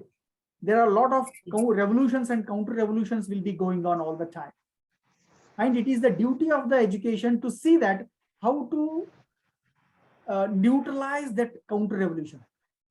ಈಗ ನಾವು ಒಳ್ಳೇದನ್ನ ಹೇಳಿ ಕಳಿಸ್ತಾನೇ ಇದೀವಿ, ಕರೆಕ್ಟಾ? ಅಲ್ಲಿ ಮತ್ತೆ ಕೆಟ್ಟದಾಗ್ತಾ ಇದೆ ಅಂದ್ರೆ ಶಿಕ್ಷಕರು ಅದನ್ನು ಯೋಚನೆ ಮಾಡ್ಬೇಕು. ಶಿಕ್ಷಣ ವ್ಯವಸ್ಥೆ ಅದನ್ನ ನಲ್ಲಿಫೈ ಮಾಡೋದಕ್ಕೆ ನಾವೇನ್ ಮಾಡ್ಬೇಕು ಅಂತ ನಾವು ಮಾಡ್ತಾ ಇಲ್ಲ. ನಾವೇನ್ ಅನ್ಕೊಂಡ್ಬಿಟ್ಟಿದೀವಿ, ಅಯ್ಯೋ ಕ್ಲಾಸ್ ರೂಮ್ ಅಲ್ಲಿ ಹೇಳ್ಕೊಂಡ್ಬಿಡ್ತೀವಿ ಅಷ್ಟೇ, ಆಮೇಲೆ ಮಕ್ಕಳು ಏನಾದ್ರು ಕಲಿ ಎಲ್ಲವನ್ನ ನಾವೇ ಮಾಡ್ಬೇಕು ಅನ್ಕೊಂಡಿದೀವಿ. ಎಲ್ಲವನ್ನ ನಾವೇ ಮಾಡ್ಬೇಕು ಅಂತ ಅನ್ಕೊಂಡೇ ಬಂದಿದೀವಿ. ಅದೇ principle actually. This is for everybody. Excuse me. Education ಮಾಡದೇ ಇದ್ರೆ ಇನ್ಯಾರೂ ಮಾಡಕ್ ಅದನ್ನ ಸಾಧ್ಯ ಇಲ್ಲ. ಅದಕ್ಕೆ ಈ ಪ್ರಯತ್ನ. That is the main reason. Nobody will do that. ಈಗ ಸೊಸೈಟಿಯಲ್ಲಿ ಅನಾರೋಗ್ಯ ಜಾಸ್ತಿ ಆಗಿದೆ ಅಂದ್ರೆ ಯಾರು ಕರೆಕ್ಟ್ ಮಾಡ್ಬೇಕು? ಡಾಕ್ಟರ್ಸ್ ಮಾಡ್ಬೇಕು ಆಕ್ಚುಲಿ. ವೆರಿ ಸಿಂಪಲ್ ಅಲ್ವಾ? ಇಲ್ಲ ಟೀಚರ್ಸ್ಗಳು ಹೇಳ್ಕೊಡ್ಬೇಕು ಅದನ್ನ. ಇಬ್ರು ಜನ ಫೇಲ್ ಆಗ್ತಾ ಇದೀವಿ ಅನ್ನೋ ಕಾರಣಕ್ಕೆ ಅನಾರೋಗ್ಯ ಜಾಸ್ತಿ ಆಗ್ತಾ ಇದೆ. ಡಾಕ್ಟರ್ಗಳು ಬರೀ ಕ್ಲಿನಿಕ್ಸ್ ಅಲ್ಲಿ ಕೂತ್ಕೊಂಡು ಟೆಸ್ಟ್ ಮಾಡಿದ್ರೆ ನಡೆಯಲ್ಲ. They should come out. They should go to the society and say that we should not do these things. Awareness programs have to be created. ಮಾಡ್ತಾ ಇಲ್ಲ ಡಾಕ್ಟರ್ಸ್ಗಳು. ನಾನು ಅವಾಗಲೇ ಹೇಳಿದೆ ಅವ್ರ ಎಥಿಕ್ಸ್ ಒಂದು ಓಕೆ, ಇದನ್ನ ಮಾಡ್ತಾ ಇಲ್ಲ ಅವರು. ಯಾಕೆಂದ್ರೆ ಅವ್ರಿಗೆ ಹೆಚ್ಚಾಗಿ ಗ್ರಾಹಕರು ಬರ್ಬೇಕಲ್ಲ, ಪೇಷಂಟ್ಸ್ ಬಂದಾಗ ಲಾಭ ಜಾಸ್ತಿ. ಬಟ್ ಪೇಷಂಟ್ಸ್ ಗಳನ್ನ ಕ್ರಿಯೇಟ್ ಮಾಡೋದು ಪ್ರೊಫೆಷನ್ ಅಲ್ಲ ಅವರು. Community health program. This is for, excuse me, sir, once again. Yes, one by one. Yes, sir. Once again. Vidya dadati vinayam, vinayadhyati patratam, patratvat dhanadnopi, dhana dharmam tatashukam. So beautifully this explains about the happiness. Ultimate happiness we gain only through the dana and dharma. And our India never, if you see our Indian philosophy, it is not talking much about happiness. It is talking about the ultimate bliss. Satyam, Shivam, Sundaram. Yes. The ultimate bliss is always it is discussed in Indian philosophy. One more thing is, if you see our India, the means if today happiness we are talking about only today. How we cannot define happiness because it is a philosophical state of mind. It is international ranking. Sorry, I'm totally disagree with this, because how they define about happiness, real GDP per capita, social support, healthy life expectancy, freedom to make life choices, generosity, perception of means there should not be any corruption. So these are the some indicators they are having in order to define happiness. But when we see, when British came to our country, they have taken the survey and they have told that India is a happy country, because the main reason is we used to live in a joint family system. Today we are following Western system, and this Western system, according to me, is devoid of happiness. True happiness lies in our Indian culture, where we used to live in a joint family. Always the child is very happy because the child is with his or her grandparents. I mean, these grandparents always make them happy because grandparents having always a settled mind. They don't have hurry up and they don't have any work that has to be completed in short time. So what I mean is, if we want to be happy, India to be happy, our basic culture, Indian culture has to be followed, and also food. The means in those days, people used to eat. I got your point, ma'am. Indianized food. I have got your point. I'm very happy that you are saying that the dimensions they are considering is not appropriate. Very good. Absolutely fine. Please write on that. Please make a note on that. Write on that something. It may be a book or an article, and say that what Indian culture is following is the best culture. Of course, I'm not denying. See, whatever information I have brought to you, if changes are needed to be made, means it is weak. That's the reason why I'm telling you that. Yes, absolutely fine. You can add few more components in that and say that Indian students are much more happier than the other country students or the Western students. That comparative study can also be made, right? Absolutely fine, ma'am. Thank you. Next. Yes, anybody else? Fine, add ಮಾಡಿ. See, ನಾನ್ ತಂದಿರೋ ಕಂಟೆಂಟೇ final ಅಂತ ಹೇಳ್ತಾರೆ, ನಾನು ತಗೊಂಡ್ಬಂತೀನಿ, ನಿಮ್ಗೆ ಅನಿಸ್ಬೇಕದನ್ನ ಅಂತ ಹೇಳ್ತಿರೋದು ನಾನು. ಈಗ ನೀವು ಹೇಳ್ತಾ ಇದ್ದೀರಲ್ಲ, ವೆರಿ ಗುಡ್, ಬರೀರಿ ಅದನ್ನ, ದಯವಿಟ್ಟು ಆರ್ಟಿಕಲ್ ಬರೀರಿ, ಮಾತಾಡಿ ಎಲ್ಲಾದ್ರೂ ಸಾಧ್ಯತೆ ಇದ್ರೆ. Wherever it is possible, try to give a talk on that, collect more sources and add few things. This is how knowledge grows. ನಾವು ಬರೀ ವೆಸ್ಟ್ ಇಂದಾನೆ ತಗೊಂಡ್ ಬರ್ತಾ ಇದೀವಿ ಅಂತ ಹೇಳ್ತಾ ಇದೀವಲ್ಲ, ಇಂಡಿಯಾದಿಂದ ಕೊಡೋಣ ಒಂದಿಷ್ಟು ಹೊರಗಿನವರಿಗೆ. ಯಾಕೆ ನಾಳೆ ಹೊಸ ಹ್ಯಾಪಿನೆಸ್ ಇಂಡೆಕ್ಸ್ದು ಇಂಡಿಯನ್ ಎಲಿಮೆಂಟ್ಸ್ಗಳು ಆಡ್ ಆಗಬಾರ್ದು? Very good thing. Yes, anybody else ಯಾರು ಆಡ್ ಮಾಡ್ಬೋದು ಮತ್ತೆ ಏನಾದ್ರು ಇದ್ರೆ, ಅಥವಾ ಕ್ವಶನ್ಸ್ಗಳು ಏನಾದ್ರು ಇದ್ರೆ ಕೇಳಿ. ಏನಿಲ್ಲ ಸರ್, ಹ್ಯಾಪಿನೆಸ್ ಟೀಚಿಂಗ್ಗೆ ತಾವು ಏನ್ ಬೇಕು ಎಲ್ಲ ಒಳ್ಳೆ ಪಾಸಿಟಿವ್ ಪಾಯಿಂಟ್ಸ್ ಹೇಳಿದ್ರಿ ಸರ್, ಓಕೆ. ಆದ್ರೆ ಮತ್ತೊಂದ್ ಕಡೆ ಗವರ್ನಮೆಂಟ್ ಸಪೋರ್ಟ್ ಮಾಡ್ಬೇಕು. ಟೇಕ್ ಫಾರ್ ದಿ ಎಕ್ಸಾಂಪಲ್, ತುಂಬಾ ಜನ ಶಿಕ್ಷಕರಿಗೆ ಇವಾಗ ಬಿಟ್ವೀನ್ NPS OPS ನಿಮಗೆ ಗೊತ್ತು ಸರ್, ಅದರ ಫ್ರಸ್ಟ್ರೇಷನ್ ನಲ್ಲಿ ಕೆಲವೊಂದ್ಸರಿ ವೇತನ ತಾರತಮ್ಯದ ಪ್ರಶ್ನೆ. ಮತ್ತೊಂದ್ ಕಡೆ ನಮ್ಮ ಜೂನಿಯರ್ಸ್ಗೆ they are working 16 hours but they are getting low salary. Classroom ಒಂದು ಸ್ಕೂಲ್ ಅಟ್ಮಾಸ್ಫಿಯರ್, ಕಾಲೇಜ್ ಅಟ್ಮಾಸ್ಫಿಯರ್ ಅಲ್ಲಿ ಈ ಚರ್ಚೆಗಳೇ ಆಗ್ತಾ ಇರ್ತದೆ ಸರ್. ಹಾಗಾಗಿ ನಿಮ್ಮ ಹ್ಯಾಪಿನೆಸ್ ಆಟಿಟ್ಯೂಡು, ಪಾಸಿಟಿವ್ ಆಟಿಟ್ಯೂಡ್ಸ್ಗೆ ಜೊತೆಗೆ government support, I mean administrative support ಇರಬೇಕು ಅನ್ನೋದು ನನ್ನ ಒಂದು ಅಭಿಪ್ರಾಯ sir. Thank you very much sir, ತುಂಬಾ ಚೆನ್ನಾಗಿ ಮಾಡಿದ್ರಿ ಈ session. Thank you sir, thank you. But one thing ಏನ್ ಹೇಳ, ಆಕ್ಚುಲಿ ನಾನು ಇದನ್ನೆಲ್ಲ ಹೇಳ್ತಾ ಇರ್ತೀನಿ, ಟೀಚರ್ಸ್ಗಳು ಎಲ್ಲಿ ವೀಕ್ ಆಗ್ತಾರೋ ಆ ದೇಶನೇ ವೀಕ್ ಆಗಿರುತ್ತೆ, ಅಲ್ಲಿರೋ ಸಮಾಜನೇ ವೀಕ್ ಆಗಿರುತ್ತೆ. ಇದು ನೆನಪಿಟ್ಕೊಳ್ಳಿ ನೀವು. ಇವತ್ತು ಯಾವ ದೇಶದಲ್ಲಿ, ಯಾವ ಸಮಾಜದಲ್ಲಿ ಟೀಚರ್ಸ್ಗಳು ಮಾತಾಡಲ್ವೋ, ಟೀಚರ್ಸ್ ಬರೆಯಲ್ವೋ, ಟೀಚರ್ಸ್ ತಪ್ಪುಗಳ ವಿರುದ್ಧ ಹೇಳಲ್ವೋ, ಆ ಸಮಾಜ ಇವತ್ತು ನಿಂತು ಹೋಗಿರುತ್ತೆ. ಅರ್ಥ ಆಗಿರ್ಬೋದು ನಿಮಗೆ. ನಾವಿವತ್ತಿರೋ ಪರಿಸ್ಥಿತಿಗೆ ಬೇರೆ ಯಾರೂ ಕಾರಣ ಅಲ್ಲ, ನಾವೇ ಕಾರಣ. ಪಾಲಿಸಿ ಬಂದಾಗ್ಲೂ ಸುಮ್ಮನೆ ಇರ್ತೀವಿ, ಪಾಲಿಸಿಗಳು ಬಂದಾಗ್ಲೂ ಸುಮ್ಮನೆ ತಗೊಂಡು ಕಣ್ಣು ಒತ್ಕೊಂಡು ಪಾಠ ಮಾಡ್ತೀವಿ. ಯಾರೋ ಬಂದು ಕರಿಕ್ಯುಲಮ್ ಚೇಂಜ್ ಮಾಡ್ತಾರೆ, ಅದನ್ನ ಇಟ್ಕೊಂಡು ಸಿಲೆಬಸ್ ರೆಡಿ ಮಾಡ್ತೀವಿ. ಯಾರೋ ಹೊಸದೊಂದು ರೂಲ್ ಫಾಲೋ ಹೇಳ್ತಾರೆ, ಆಕ್ಚುಲಿ ಅದನ್ನ ಯಾಕಂತ ಕೇಳಲ್ಲ. ಲಾಸ್ಟ್ ಎಲ್ಲಿವರೆಗೆ ಚೇಂಜ್ ಆಗಿದೆ ಅಂದ್ರೆ ನಮ್ಮ ಸ್ಯಾಲ್ರಿಗಳನ್ನು ನಿಲ್ಸೋ ಮಟ್ಟಕ್ಕೆ ಚೇಂಜ್ ಆಗಿದ್ದಾರೆ, ಅವತ್ತಿಗೂ ಮಾತಾಡಲ್ಲ ನಾವು. ಆಲ್ ಆಸ್ಪೆಕ್ಟ್ಸ್ ಅಂತ ನಾವು ಆಲ್ರೆಡಿ ಖುಷಿಯಾಗಿದ್ದೀವಿ, ಅದಕ್ಕೆ ಪ್ರಶ್ನೆ ಕೇಳಲ್ಲ. ವಿ ಶುಡ್ ಫೀಲ್ ಪೇನ್ ಅಲ್ವಾ? ಯಾರೋ ಇನ್ನೊಬ್ರು ನಮ್ಮನ್ನ ಬಂದು ರೈಡ್ ಮಾಡ್ಬೇಕಾದ್ರೆ, we are known for our academics, we are known for our highest calibres, ಇಲ್ವಾ? ನಾವು ಟ್ರೈನಿಂಗ್ ತಗೊಂಡೆಲ್ಲ ಇಲ್ಲಿ ಬಂದಿದೀವಿ. ನಾವು ಇಡೀ ಪ್ರಪಂಚಕ್ಕೆ ಟೀಚರ್ಸ್ಗಳನ್ನ ತಯಾರಾಗಿರುವಂತ ಯೂನಿಟ್ಗೆ ಆಟ ಆಡಿಸ್ತಾರೆ ಅಂದ್ರೆ 2 ವರ್ಷ ತೆಗೆದು 4 ವರ್ಷ ಮಾಡಿದ್ರು. ಯಾರು ಮಾತಾಡಿದ್ರು ಈ ದೇಶದಲ್ಲಿ ಹೇಳಿ? ಯಾರು ರ್ಯಾಲಿಗಳು ಯಾರು ಮಾಡಿದ್ರು? ಯಾರು ಹೋರಾಟ ಮಾಡಿದ್ರು ಬೇಡ ಅಂತ ಹೇಳಿ? ಮಾಡ್ಲಿಲ್ಲ. ಅದೇ ಡಾಕ್ಟರ್ಸ್ಗಳಿಗೆ ಮುಟ್ಟಿ ನೋಡೋಣ, ಲಾಯರ್ಸ್ಗಳಿಗೆ ಮುಟ್ಟಿ ನೋಡೋಣ, ಅವ್ರ ಕೋರ್ಸ್ಗಳು ಯಾಕೆ ಚೇಂಜ್ ಆಗಿಲ್ಲ?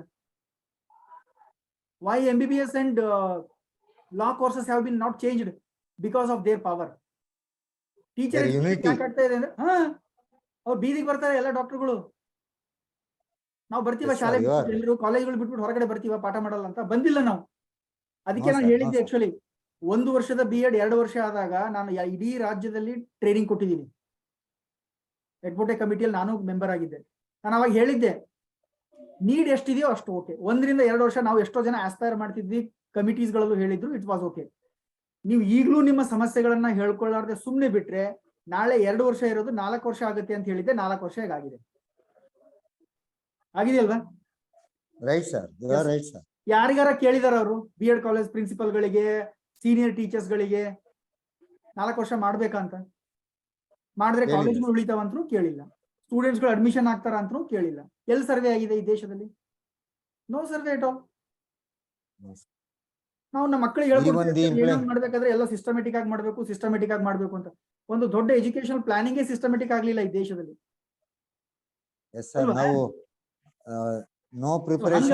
ಏನಿಲ್ಲ ಸರ್, ಇದು ಸಿಂಪಲ್ ಕನ್ಸರ್ನ್.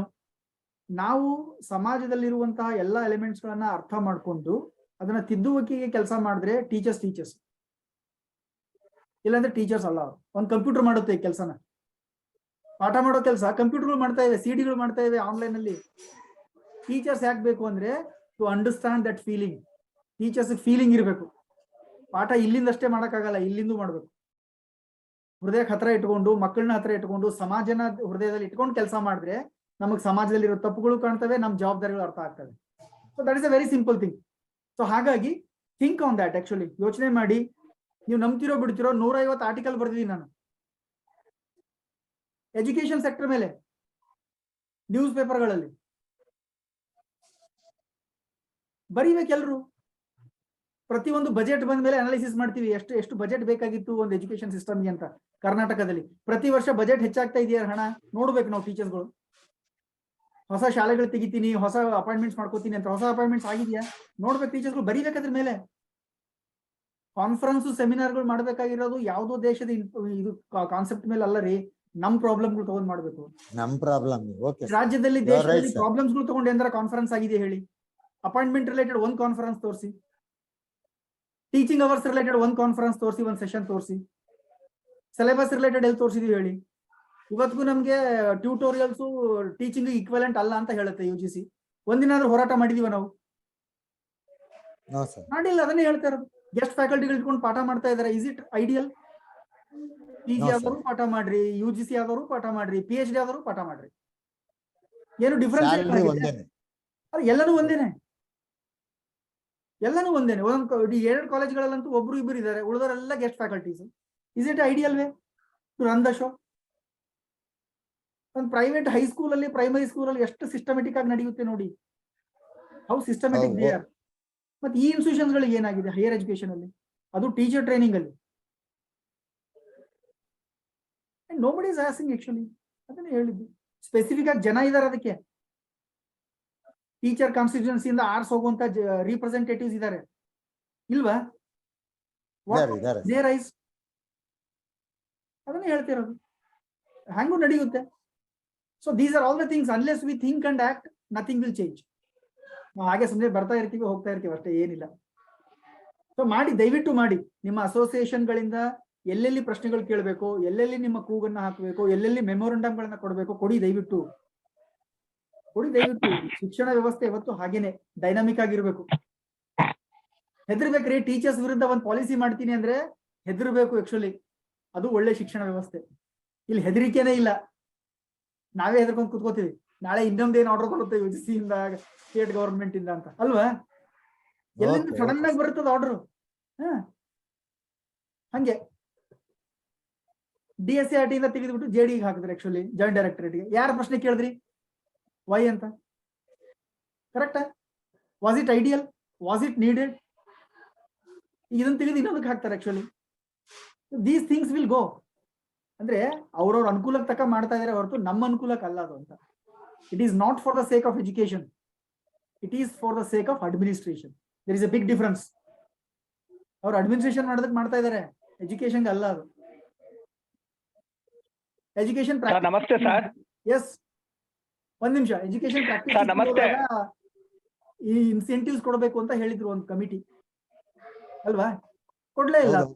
ಕೊಡ್ಲೇ ಇಲ್ಲ ಸರ್, ಅದ್ರ ಬಗ್ಗೆ ಮಾತೇ ಇಲ್ಲ. ಒಂದು ಸಣ್ಣ ಎಕ್ಸಾಂಪಲ್ ಹೇಳ್ತಾ ಇದ್ದೀನಿ ನಿಮಗೆ. ಅಂದ್ರೆ ನಾವು ಏನೆಲ್ಲಾ ಹೊಸ ಪ್ಲಾನ್ಗಳು ಮಾಡ್ಕೊಂಡು ಹಾಕಿದ್ರು ಕೂಡ ನಮ್ಮ ಕೂಗು ಹಾಕೋ ರೀತಿ ಸರಿ ಇಲ್ಲ ಅಂತ. ಅವ್ರು ಹೇಳ್ದಂಗೆ ನಾವ್ ಇರೋದು ಅಷ್ಟೇ, ನಾವ್ ಹೇಳ್ದಂಗೆ ಅವ್ರಿಲ್ಲ. S Rangaswamy please. ಸರ್ ನಮಸ್ತೆ ಸರ್.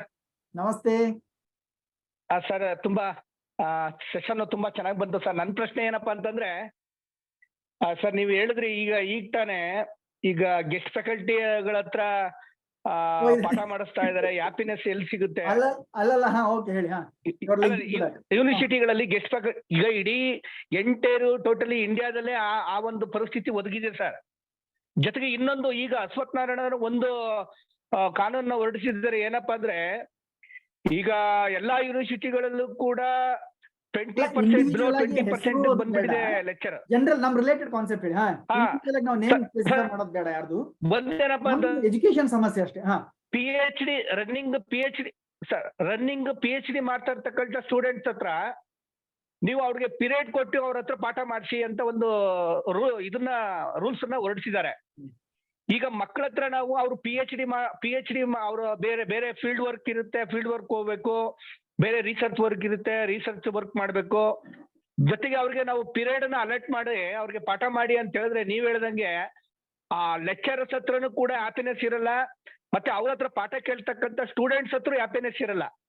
ಹಾಗಾದ್ರೆ ನಾನು ಮಾಡ್ತಕ್ಕಂಥ ಪಾಠ ಯಾವ ಮಟ್ಟದಲ್ಲಿ ಮಕ್ಕಳಿಗೆ ನಾವು ಸಂತೋಷಕರವಾಗಿ ತಲುಪಿಸುವಂತ ಕೆಲಸ ಯಾವ ಮಟ್ಟದಲ್ಲಿ ಮಾಡ್ತಕ್ಕಂಥದ್ದು ಅನ್ನೋದಕ್ಕೆ ನೀವೇ ಸಜೆಸ್ಟ್ ಕೊಡ್ಬೇಕು ಸರ್. ಅಲ್ಲ, ಅದು UGC ಯಾಕೆ ನಾರ್ಮ್ ಮಾಡಿದೆ ಅಂದ್ರೆ, ಮೊದಲು ಈಗ ನಾವು ಟೀಚರ್ ಎಜುಕೇಶನ್ ಅಲ್ಲಿ PhD ಮಾಡಿಸಿದಾಗ ನಮ್ಮ ಸ್ಟೂಡೆಂಟ್ಸ್ಗೆಲ್ಲ ಟ್ರೈನ್ಡ್ ಇರ್ತಾರೆ, ಹೌದಾ? ಬಟ್ ಬೇರೆ ಫೀಲ್ಡ್ ಅಲ್ಲಿ ಯಾವುದೇ ತರದ ಟ್ರೈನಿಂಗ್ ಇರ್ಲಾರ್ದೇನೆ PG ಪಾಠ ಮಾಡ್ತಾರೆ ಇವತ್ತಿಗೂ ಕೂಡ. ಕರೆಕ್ಟಾ? ಯು ಟೇಕ್ ಎನಿ ಸಬ್ಜೆಕ್ಟ್, ಹೌದು, PG ಆಯ್ತು, PhD ಆಯ್ತು, ಟೀಚಿಂಗ್, ಅದು ಹೈಯರ್ ಎಜುಕೇಶನ್ ಲೆವೆಲ್ ಅಲ್ಲಿ. ಆದ್ರೆ ಪ್ರೈಮರಿಯಿಂದ ಎಲಿಮೆಂಟರಿಯಿಂದ ಹಿಡ್ಕೊಂಡು ಸೆಕೆಂಡರಿ ಎಜುಕೇಶನ್ ತನಕ +2 ತನಕನೂ ಕೂಡ ನಾವು ಟ್ರೈನ್ಡೇ ಬೇಕು ಅಂತ ಹೇಳ್ತೀವಿ. ಹೈಯರ್ ಎಜುಕೇಶನ್ ಅಲ್ಲಿ ಟ್ರೈನಿಂಗ್ ಬೇಕಾಗಿಲ್ಲ ಅಂತ ಪ್ರೂವ್ ಆಗಿದೆ ಈಗ ಆಲ್ರೆಡಿ. ಇಷ್ಟು ವರ್ಷ ಪಾಠ ಮಾಡಿದ್ರು ಹಾಗೆ ಇದ್ರಲ್ವಾ? ಆವಾಗ ಏನ್ ಥಿಂಕ್ ಮಾಡ್ತು ಅಂದ್ರೆ, why can't we provide some kind of training at least at the point of or at the time of PhD? ಒಂದೂವರೆಗೆ ಕೋರ್ಸ್ ಪೇಪರ್ ಇಟ್ಟು ಟೀಚಿಂಗ್ ಮೆಥಡಾಲಜಿಗಳ ಬಗ್ಗೆ ಹೇಳ್ಕೊಟ್ಟು ಅಲ್ಲಿ ಒಂದ್ ಸ್ವಲ್ಪ ಟ್ರೈನಿಂಗ್ ಕೊಟ್ರೆ, ಇವ್ಯಾಲ್ಯೂಯೇಷನ್ ಅಂದ್ರೆ ಏನು, ಲೆಸನ್ ಪ್ಲಾನ್ ಅಂದ್ರೆ ಏನು, ಕ್ವಶನಿಂಗ್ ಟೆಕ್ನಿಕ್ ಹೇಗಿರುತ್ತೆ ಅಂತ ಹೇಳ್ಕೊಟ್ಟು, ಅದಾದ್ಮೇಲೆ ಕೋರ್ಸ್ ವರ್ಕ್ ಅಲ್ಲಿ ಒಂದು 2 ವರ್ಷನೋ 3 ವರ್ಷನೋ ಅವ್ರೇನು ಪಾಠ ಫುಲ್ ಟೈಮ್ ಇದ್ದವರಿಗೆ ಅಟ್ಲೀಸ್ಟ್ ವಾರದಲ್ಲಿ 2 ಸೆಷನ್ ತಗೋಬಹುದು ಅಂತ ಇದೆ. So that they can gain the teaching experience, they can improve their teaching skills ಅನ್ನೋ ಒಂದು ಕಾನ್ಸೆಪ್ಟ್ ಅಲ್ಲಿ ಅದು ಇಂಪ್ಲಿಮೆಂಟ್ ಮಾಡಿದ್ದಾರೆ ಅಷ್ಟೇ. ಅದು ಇನ್ನೂ ಆಗಿಲ್ಲ ಆಕ್ಚುಲಿ, ಮೋಸ್ಟ್ಲಿ ಮುಂದಿನ ದಿನಗಳಲ್ಲಿ ಆಗುತ್ತೆ. That is the thing actually. ಪೂರ್ತಿ 2 ಸೆಷನ್ ತಗೋಬೇಕು ವಾರಕ್ಕೆ ಅಂತ, ಒಂದು ಕಲಿಯೋದ್ರ ಜೊತೆಗೆ ಪ್ರಾಕ್ಟೀಸ್ ಮಾಡ್ಲಿ ಅಂತ ಆ ತರದಲ್ಲಿ. Any direct questions related to happiness? ಮತ್ತೆ ಫುಲ್ ಫೀಲ್ಡ್ ಬೇಡ, ಸಿಸ್ಟಮ್ ಬಗ್ಗೆ ಬೇಡ, ಇದು ಹ್ಯಾಪಿನೆಸ್ ಬಗ್ಗೆ ಏನಾರ ಇದ್ರೆ ಹೇಳಿ, or else you can add something to it. ನಿಮ್ಗೆ ಏನಾದ್ರು ಆಡ್ ಮಾಡ್ಬೋದು ಅಂತ ಅನ್ಸಿದ್ರು ಆಡ್ ಮಾಡಿ.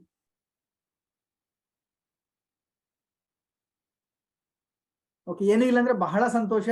And I would suggest you that see you are all the practitioners including me. ನಾನು ಪ್ರಾಕ್ಟೀಷನರೇ, ಹೌದಾ? ನಾವು ಪ್ರಾಕ್ಟೀಸ್ ಮಾಡ್ತಾ ಮಾಡ್ತಾ ಎಷ್ಟೋ ಸಾರಿ ಸಮಸ್ಯೆಗಳಿವೆ ಅಂತ ನಮ್ಗೆ ಅನ್ಸಿರುತ್ತೆ. ಯಾಕಂದ್ರೆ ನಮ್ಗೆ ಗೊತ್ತಿರುತ್ತೆ, ಹೌದಾ? ಎಲ್ಲೆಲ್ಲಿ ಬದಲಾವಣೆಗಳನ್ನ ಮಾಡ್ಬೇಕು ಅಂತ ಅನ್ಸುತ್ತೋ ಅದನ್ನ ಸಾಧ್ಯವಾದಷ್ಟು ಬರೀರಿ, ಮಾತನಾಡಿ, ಒಂದು ರೂಪ ಕೊಡಿ ಅದಕ್ಕೆ. ಅದ್ ನಾಳೆ ಒಂದು ಇಂಪಾರ್ಟೆಂಟ್ ಡಾಕ್ಯುಮೆಂಟ್ ಆಗುತ್ತೆ, ನಾಳೆ ಇಂಪಾರ್ಟೆಂಟ್ ಒಂದು ಮೆಥಡ್ ಆಗುತ್ತೆ, ಒಂದು ಸ್ಟ್ರಾಟಜಿ ಆಗುತ್ತೆ. ವೆಸ್ಟಲ್ಲಿ ಇದೇ ಇರೋದು.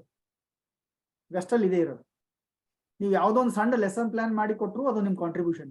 ಸೊ ಅಟ್ಲೀಸ್ಟ್ ನಾವು ರಿಟೈರ್ಡ್ ಆಗೋಕ್ಕಿಂತ ಮುಂಚೆ ನಮ್ದು ಒಂದಾದ್ರೂ ಕಾಂಟ್ರಿಬ್ಯೂಷನ್ ಇರ್ಬೇಕು ನಮ್ಮ ಫೀಲ್ಡ್ಗೆ, ಅಟ್ಲೀಸ್ಟ್ ಒಂದು. ಮ್ಯಾಕ್ಸಿಮಮ್ ಎಷ್ಟಾರ ಮಾಡಿ ಅದನ್ನ ಒಂದು ಆರ್ಟಿಕಲ್ ಮಾಡಿ ಬರೀರಿ, ಅದು ಕನ್ನಡದಲ್ಲಾದ್ರೂ ಆಗಿರ್ಲಿ, ಇಂಗ್ಲೀಷಲ್ಲಾದ್ರೂ ಆಗಿರಲಿ, ಅದನ್ನ ಒಂಚೂರು ಡೆವಲಪ್ ಮಾಡಿ ಮತ್ತೆ ಒಂದು ಸಣ್ಣ ಪುಸ್ತಕ ಮಾಡ್ತೀನಿ ಅಂದ್ರೆ ಮಾಡಿ. These are all the good things. ಯಾಕಂದ್ರೆ ನಾವು ಬೇರೆ ಬೇರೆ ದೇಶದ ಎಕ್ಸಾಂಪಲ್ಸ್ಗಳು ತಗೋತೀವಿ, ಕರೆಕ್ಟ್, ಬಟ್ ನಮ್ದು ತಗೊಳ್ಳೋದು ಇಂಪಾರ್ಟೆಂಟ್ ಅಲ್ವಾ? ಬೇರೆಯವರು ನಾವು ಕಾಂಟ್ರಿಬ್ಯೂಟ್ ಮಾಡ್ಬೇಕು ತಾನೆ. ಹಾಗಾಗಿ let's take it as a challenge and you feel happy after doing it. Okay, so ಹಾಗಾಗಿ ಎಲ್ಲೆಲ್ಲಿ ಅನಾವಶ್ಯಕ ಸಮಯವನ್ನ ಉಳಿಸೋದಕ್ಕೆ ನಮ್ಗೆ ಸಾಧ್ಯತೆ ಇದೆ ಅಲ್ಲಿ ಕಡಿಮೆ ಮಾಡೋಣ. Let's stop the unrelated things, comparing with other in bad things. I'm telling you, gossiping the things, talking unrelated events, issues. Just stop it. Be focused on your field. Try to love everyone, respect everyone. This is very important for teachers. And whatever we give to the society, we will take that from the society. Very simple. ನಾನು ಎಲ್ಲ ಕೊಲೀಗ್ಸ್ಗಳನ್ನ love ಮಾಡಿದ್ರೆ ನನಗೆ ಯಾರು ದ್ವೇಷ ಮಾಡಕ್ ಸಾಧ್ಯನೇ ಇಲ್ಲ, ನನಗೆ ಪ್ರೀತಿನೇ ಮಾಡ್ಬೇಕು ಅವ್ರು ಅಷ್ಟೇ. ಸೊ ಹಾಗಾಗಿ ಬೇರೆಯವ್ರು ಮಾಡ್ತಾರೋ ಬಿಡ್ತಾರೋ ಎರಡನೇ ಪ್ರಶ್ನೆ, ನಾನು ಎಷ್ಟು ಪ್ರೀತಿ ಮಾಡ್ತೀನಿ ಅನ್ನೋದು ಮುಖ್ಯ, ನಾನು ಎಷ್ಟು ಒಳ್ಳೆಯವನು ಅನ್ನೋದು ಮುಖ್ಯ. ಸೊ ಹಾಗಾಗಿ let's give good things to the society, is very important. And whenever there is a cry and you talk something, ಏನಾದ್ರೂ ಸಮಸ್ಯೆ ಉಂಟಾದ್ರೆ ದಯವಿಟ್ಟು ಮಾತನಾಡಿ, ದಯವಿಟ್ಟು ಬರೀರಿ, ದಯವಿಟ್ಟು ಒಂದು ಸಮಸ್ಯೆಗೆ ಪರಿಹಾರವನ್ನ ಕೊಂಡುಕೊಳ್ಳುವಂತಹ ವ್ಯವಸ್ಥೆಯಲ್ಲಿ ಭಾಗವಹಿಸಿ. Please participate your self in a system so that we can come out with solutions. If we fall behind in this, the whole society will fall behind. Please ನೆನಪಿಟ್ಕೊಳ್ಳಿ, ನಾವು ಮುನ್ನುಗ್ಗದೇನೆ ನಮ್ಮ ವಿದ್ಯಾರ್ಥಿಗಳು ನಮ್ಮನ್ನು ನೋಡಿ ಕಲಿತು ಮುಂದೆ ಬರಲ್ಲ. ಹಾಗಾಗಿ ಎಲ್ಲಿ ಟೀಚರ್ಸ್ ಸ್ಟ್ರಾಂಗ್ ಆಗಿರ್ತಾರೋ, ಜಾಣರಾಗಿರ್ತಾರೋ, ಮುಂದೆ ಯೋಚನೆ ಮಾಡ್ತಾರೋ, ಆ ಸಮಾಜ ಯಾವತ್ತೂ ಒಳ್ಳೇದಾಗಿರುತ್ತೆ, ಮುಂದುವರಿಯುತ್ತೆ. ಸೊ ಹಾಗಾಗಿ ಎಲ್ಲರೂ ಒಬ್ಬರೊಬ್ಬರನ್ನ ಪ್ರೀತಿಸೋಣ, ಖುಷಿ ಪಡೋಣ ನೋಡಿ. ಓಕೆ, ಯಾಕಂದ್ರೆ ಲೈಫಲ್ಲಿ ಎಷ್ಟು ಸಮಯ ಇದೋ ಯಾರಿಗೂ ಗೊತ್ತಿಲ್ಲ. Nobody knows how much time is left. So let's love each other, be friendly with each other, and try to see that how best we can contribute to each other. ಯಾರು ಎಲ್ಲಿಂದನೇ ಬಂದ್ರೆ help ಮಾಡಿ. Knowledge is everybody's good. ಯಾರ್ದು ಸೊತ್ತಲ್ಲ ಜ್ಞಾನ. ಯಾರೋ ಬರೆದಿಟ್ಟಿದ್ದು ಮಾಡಿದ್ದು ಕೆಲಸ ನಾನು ಓದ್ಕೊಂಡಿದ್ದೀನಿ, ಮುಂದಿನವ್ರಿಗೆ ಹೇಳಿ ಹೋಗ್ಬೇಕು ಅಷ್ಟೇ ಕೆಲಸ. ನಾನು my work is just to pass the information to other, that's all. So hagagi we got that noble opportunity to train the minds, to train the society. So that's the reason why we should give a good step, footstep ಅಂತ ನಾವೇನ್ ಹೇಳ್ತೀವೋ ಅದನ್ನ ಕೊಟ್ಬಿಟ್ಟು ಹೋಗೋಣ. Next generation ನಾವ್ ಇರ್ಲಾರ್ದಾಗ miss ಮಾಡ್ಕೋಬೇಕು. ನಮ್ಮನ್ನ teachers ಹಂಗೆ ಕೆಲಸ ಮಾಡ್ಬೇಕು. ನಮ್ಮ ಮನೆಯವರೆಲ್ಲ ನಮ್ ನೆಕ್ಸ್ಟ್ ಜನರೇಷನ್ ಮಿಸ್ ಮಾಡ್ಕೋಬೇಕು, ಇವ್ರು ಇದ್ರೆ ಚೆನ್ನಾಗಿರ್ತಿತ್ತು ಇನ್ನೊಂದೆರಡು ವರ್ಷ ಅಂತ ಅನ್ನಬೇಕು ನಾವು ಇರ್ಲಾರ್ದಾಗ. ಅದು ನಮ್ ಕಾಂಟ್ರಿಬ್ಯೂಷನ್. ಸೊ ಆ ತರದ ಟೀಚರ್ಸ್ ಗಳು ಎಲ್ರಿಗೂ ಆಗಕ್ಕೆ ಅವಕಾಶ ಇದೆ. Nobody will stop you if you do the good things. So ಹಾಗಾಗಿ ಇದೆಲ್ಲ ಮಾಡೋಣ. ಸೊ ಮತ್ತೆ ಎಲ್ಲಿ ಸಿಗಕ್ಕೆ ಅವಕಾಶ ಇದೆಯೋ ನಮ್ಗೆ ಗೊತ್ತಿಲ್ಲ. ಮುಂದಿನ ದಿನಗಳಲ್ಲಿ we will meet again with a lovely smile, okay, so that we can share the cherished moments once again. Thank you very much for your patient listening and happy participation. Okay, vote of thanks ಇದೆ sir. Okay. vote of thanks ಇದೆ sir. Sir ನನ್ನ ಕಡೆಯಿಂದ ಹೇಳ್ಬೇಕಲ್ಲಮ್ಮ. Okay yes sir. ಹಾ, ಇಷ್ಟರವರೆಗೆ ನಮ್ಮ ಮಧ್ಯಾಹ್ನ ಮೇಲಿನ 2 session ಅಲ್ಲಿ ಬಹಳ ವಿಶಿಷ್ಟವಾದ ಅತ್ಯದ್ಭುತವಾದಂತಹ ವಿಷಯ ಯಾರು ಹೇಳ್ತಾ ಇದ್ರಿ vote of thanks? ಸರ್ ನಿಮ್ಗೆ ಸರ್. ಸರ್ ವಾಣಿ ಯಾರು ಹೇಳ್ತಾ ಇದ್ದಾರೆ ನಿಮ್ಗೆ ಸರ್ ಡ್ಯಾಂಗೆ ಸರ್ ಬಹಳ ವಿಶಿಷ್ಟವಾದಂತ 2 ಸೆಷನ್ ಅನ್ನ ಮಾಡಿದ್ದೀರಾ. ಮೇಡಮ್ ಹೇಳ್ತಾರೆ ಸರ್. ಎಸ್ you please ಕಾಣ್ತಾ ಇಲ್ಲ ಮೇಡಮ್, ನೀವು ಎಲ್ಲಿದ್ದೀರಿ? ಸರ್ ಇದು ವಿಡಿಯೋ ಆನ್ ಮಾಡ್ಕೊಳ್ಳಿ. ಸ್ವಲ್ಪ ಇದು ಪ್ರಾಬ್ಲಮ್ ಆಯ್ತು ಇದರಲ್ಲಿ. ಕೇಳಿಸ್ತಾ ಇದೆ ಅಲ್ಲ ಸರ್? ಕೇಳಿಸ್ತಾ ಇದೆ ತಾನೇ? ಓಕೆ. ವಿಶಿಷ್ಟವಾದ ಒಂದು ವಿಷಯವನ್ನ ತಕೊಂಡು ಮಾತಾಡಿದ್ದೀರಾ. 2 ಸೆಷನ್ ಕೂಡ ಬಹಳ ಚೆನ್ನಾಗಿತ್ತು. ಹಾಗಾಗಿ HRDC, ಯೂನಿವರ್ಸಿಟಿ ಆಫ್ ಮೈಸೂರು ಹಾಗೂ ಎಲ್ಲ ಭಾಗವಹಿಸಿದ ಎಲ್ಲರ ಪರವಾಗಿ ನಿಮ್ಗೆ ಹೃತ್ಪೂರ್ವಕವಾದಂತಹ ಕೃತಜ್ಞತೆಯನ್ನು ಅರ್ಪಿಸ್ತಾ ಇದ್ದೀವಿ. Thank you, madam. Thank you so much. Thank you, sir. Thank you all. Okay. Thank you, sir. Thank you very much. Nice to see you again. Okay, fine.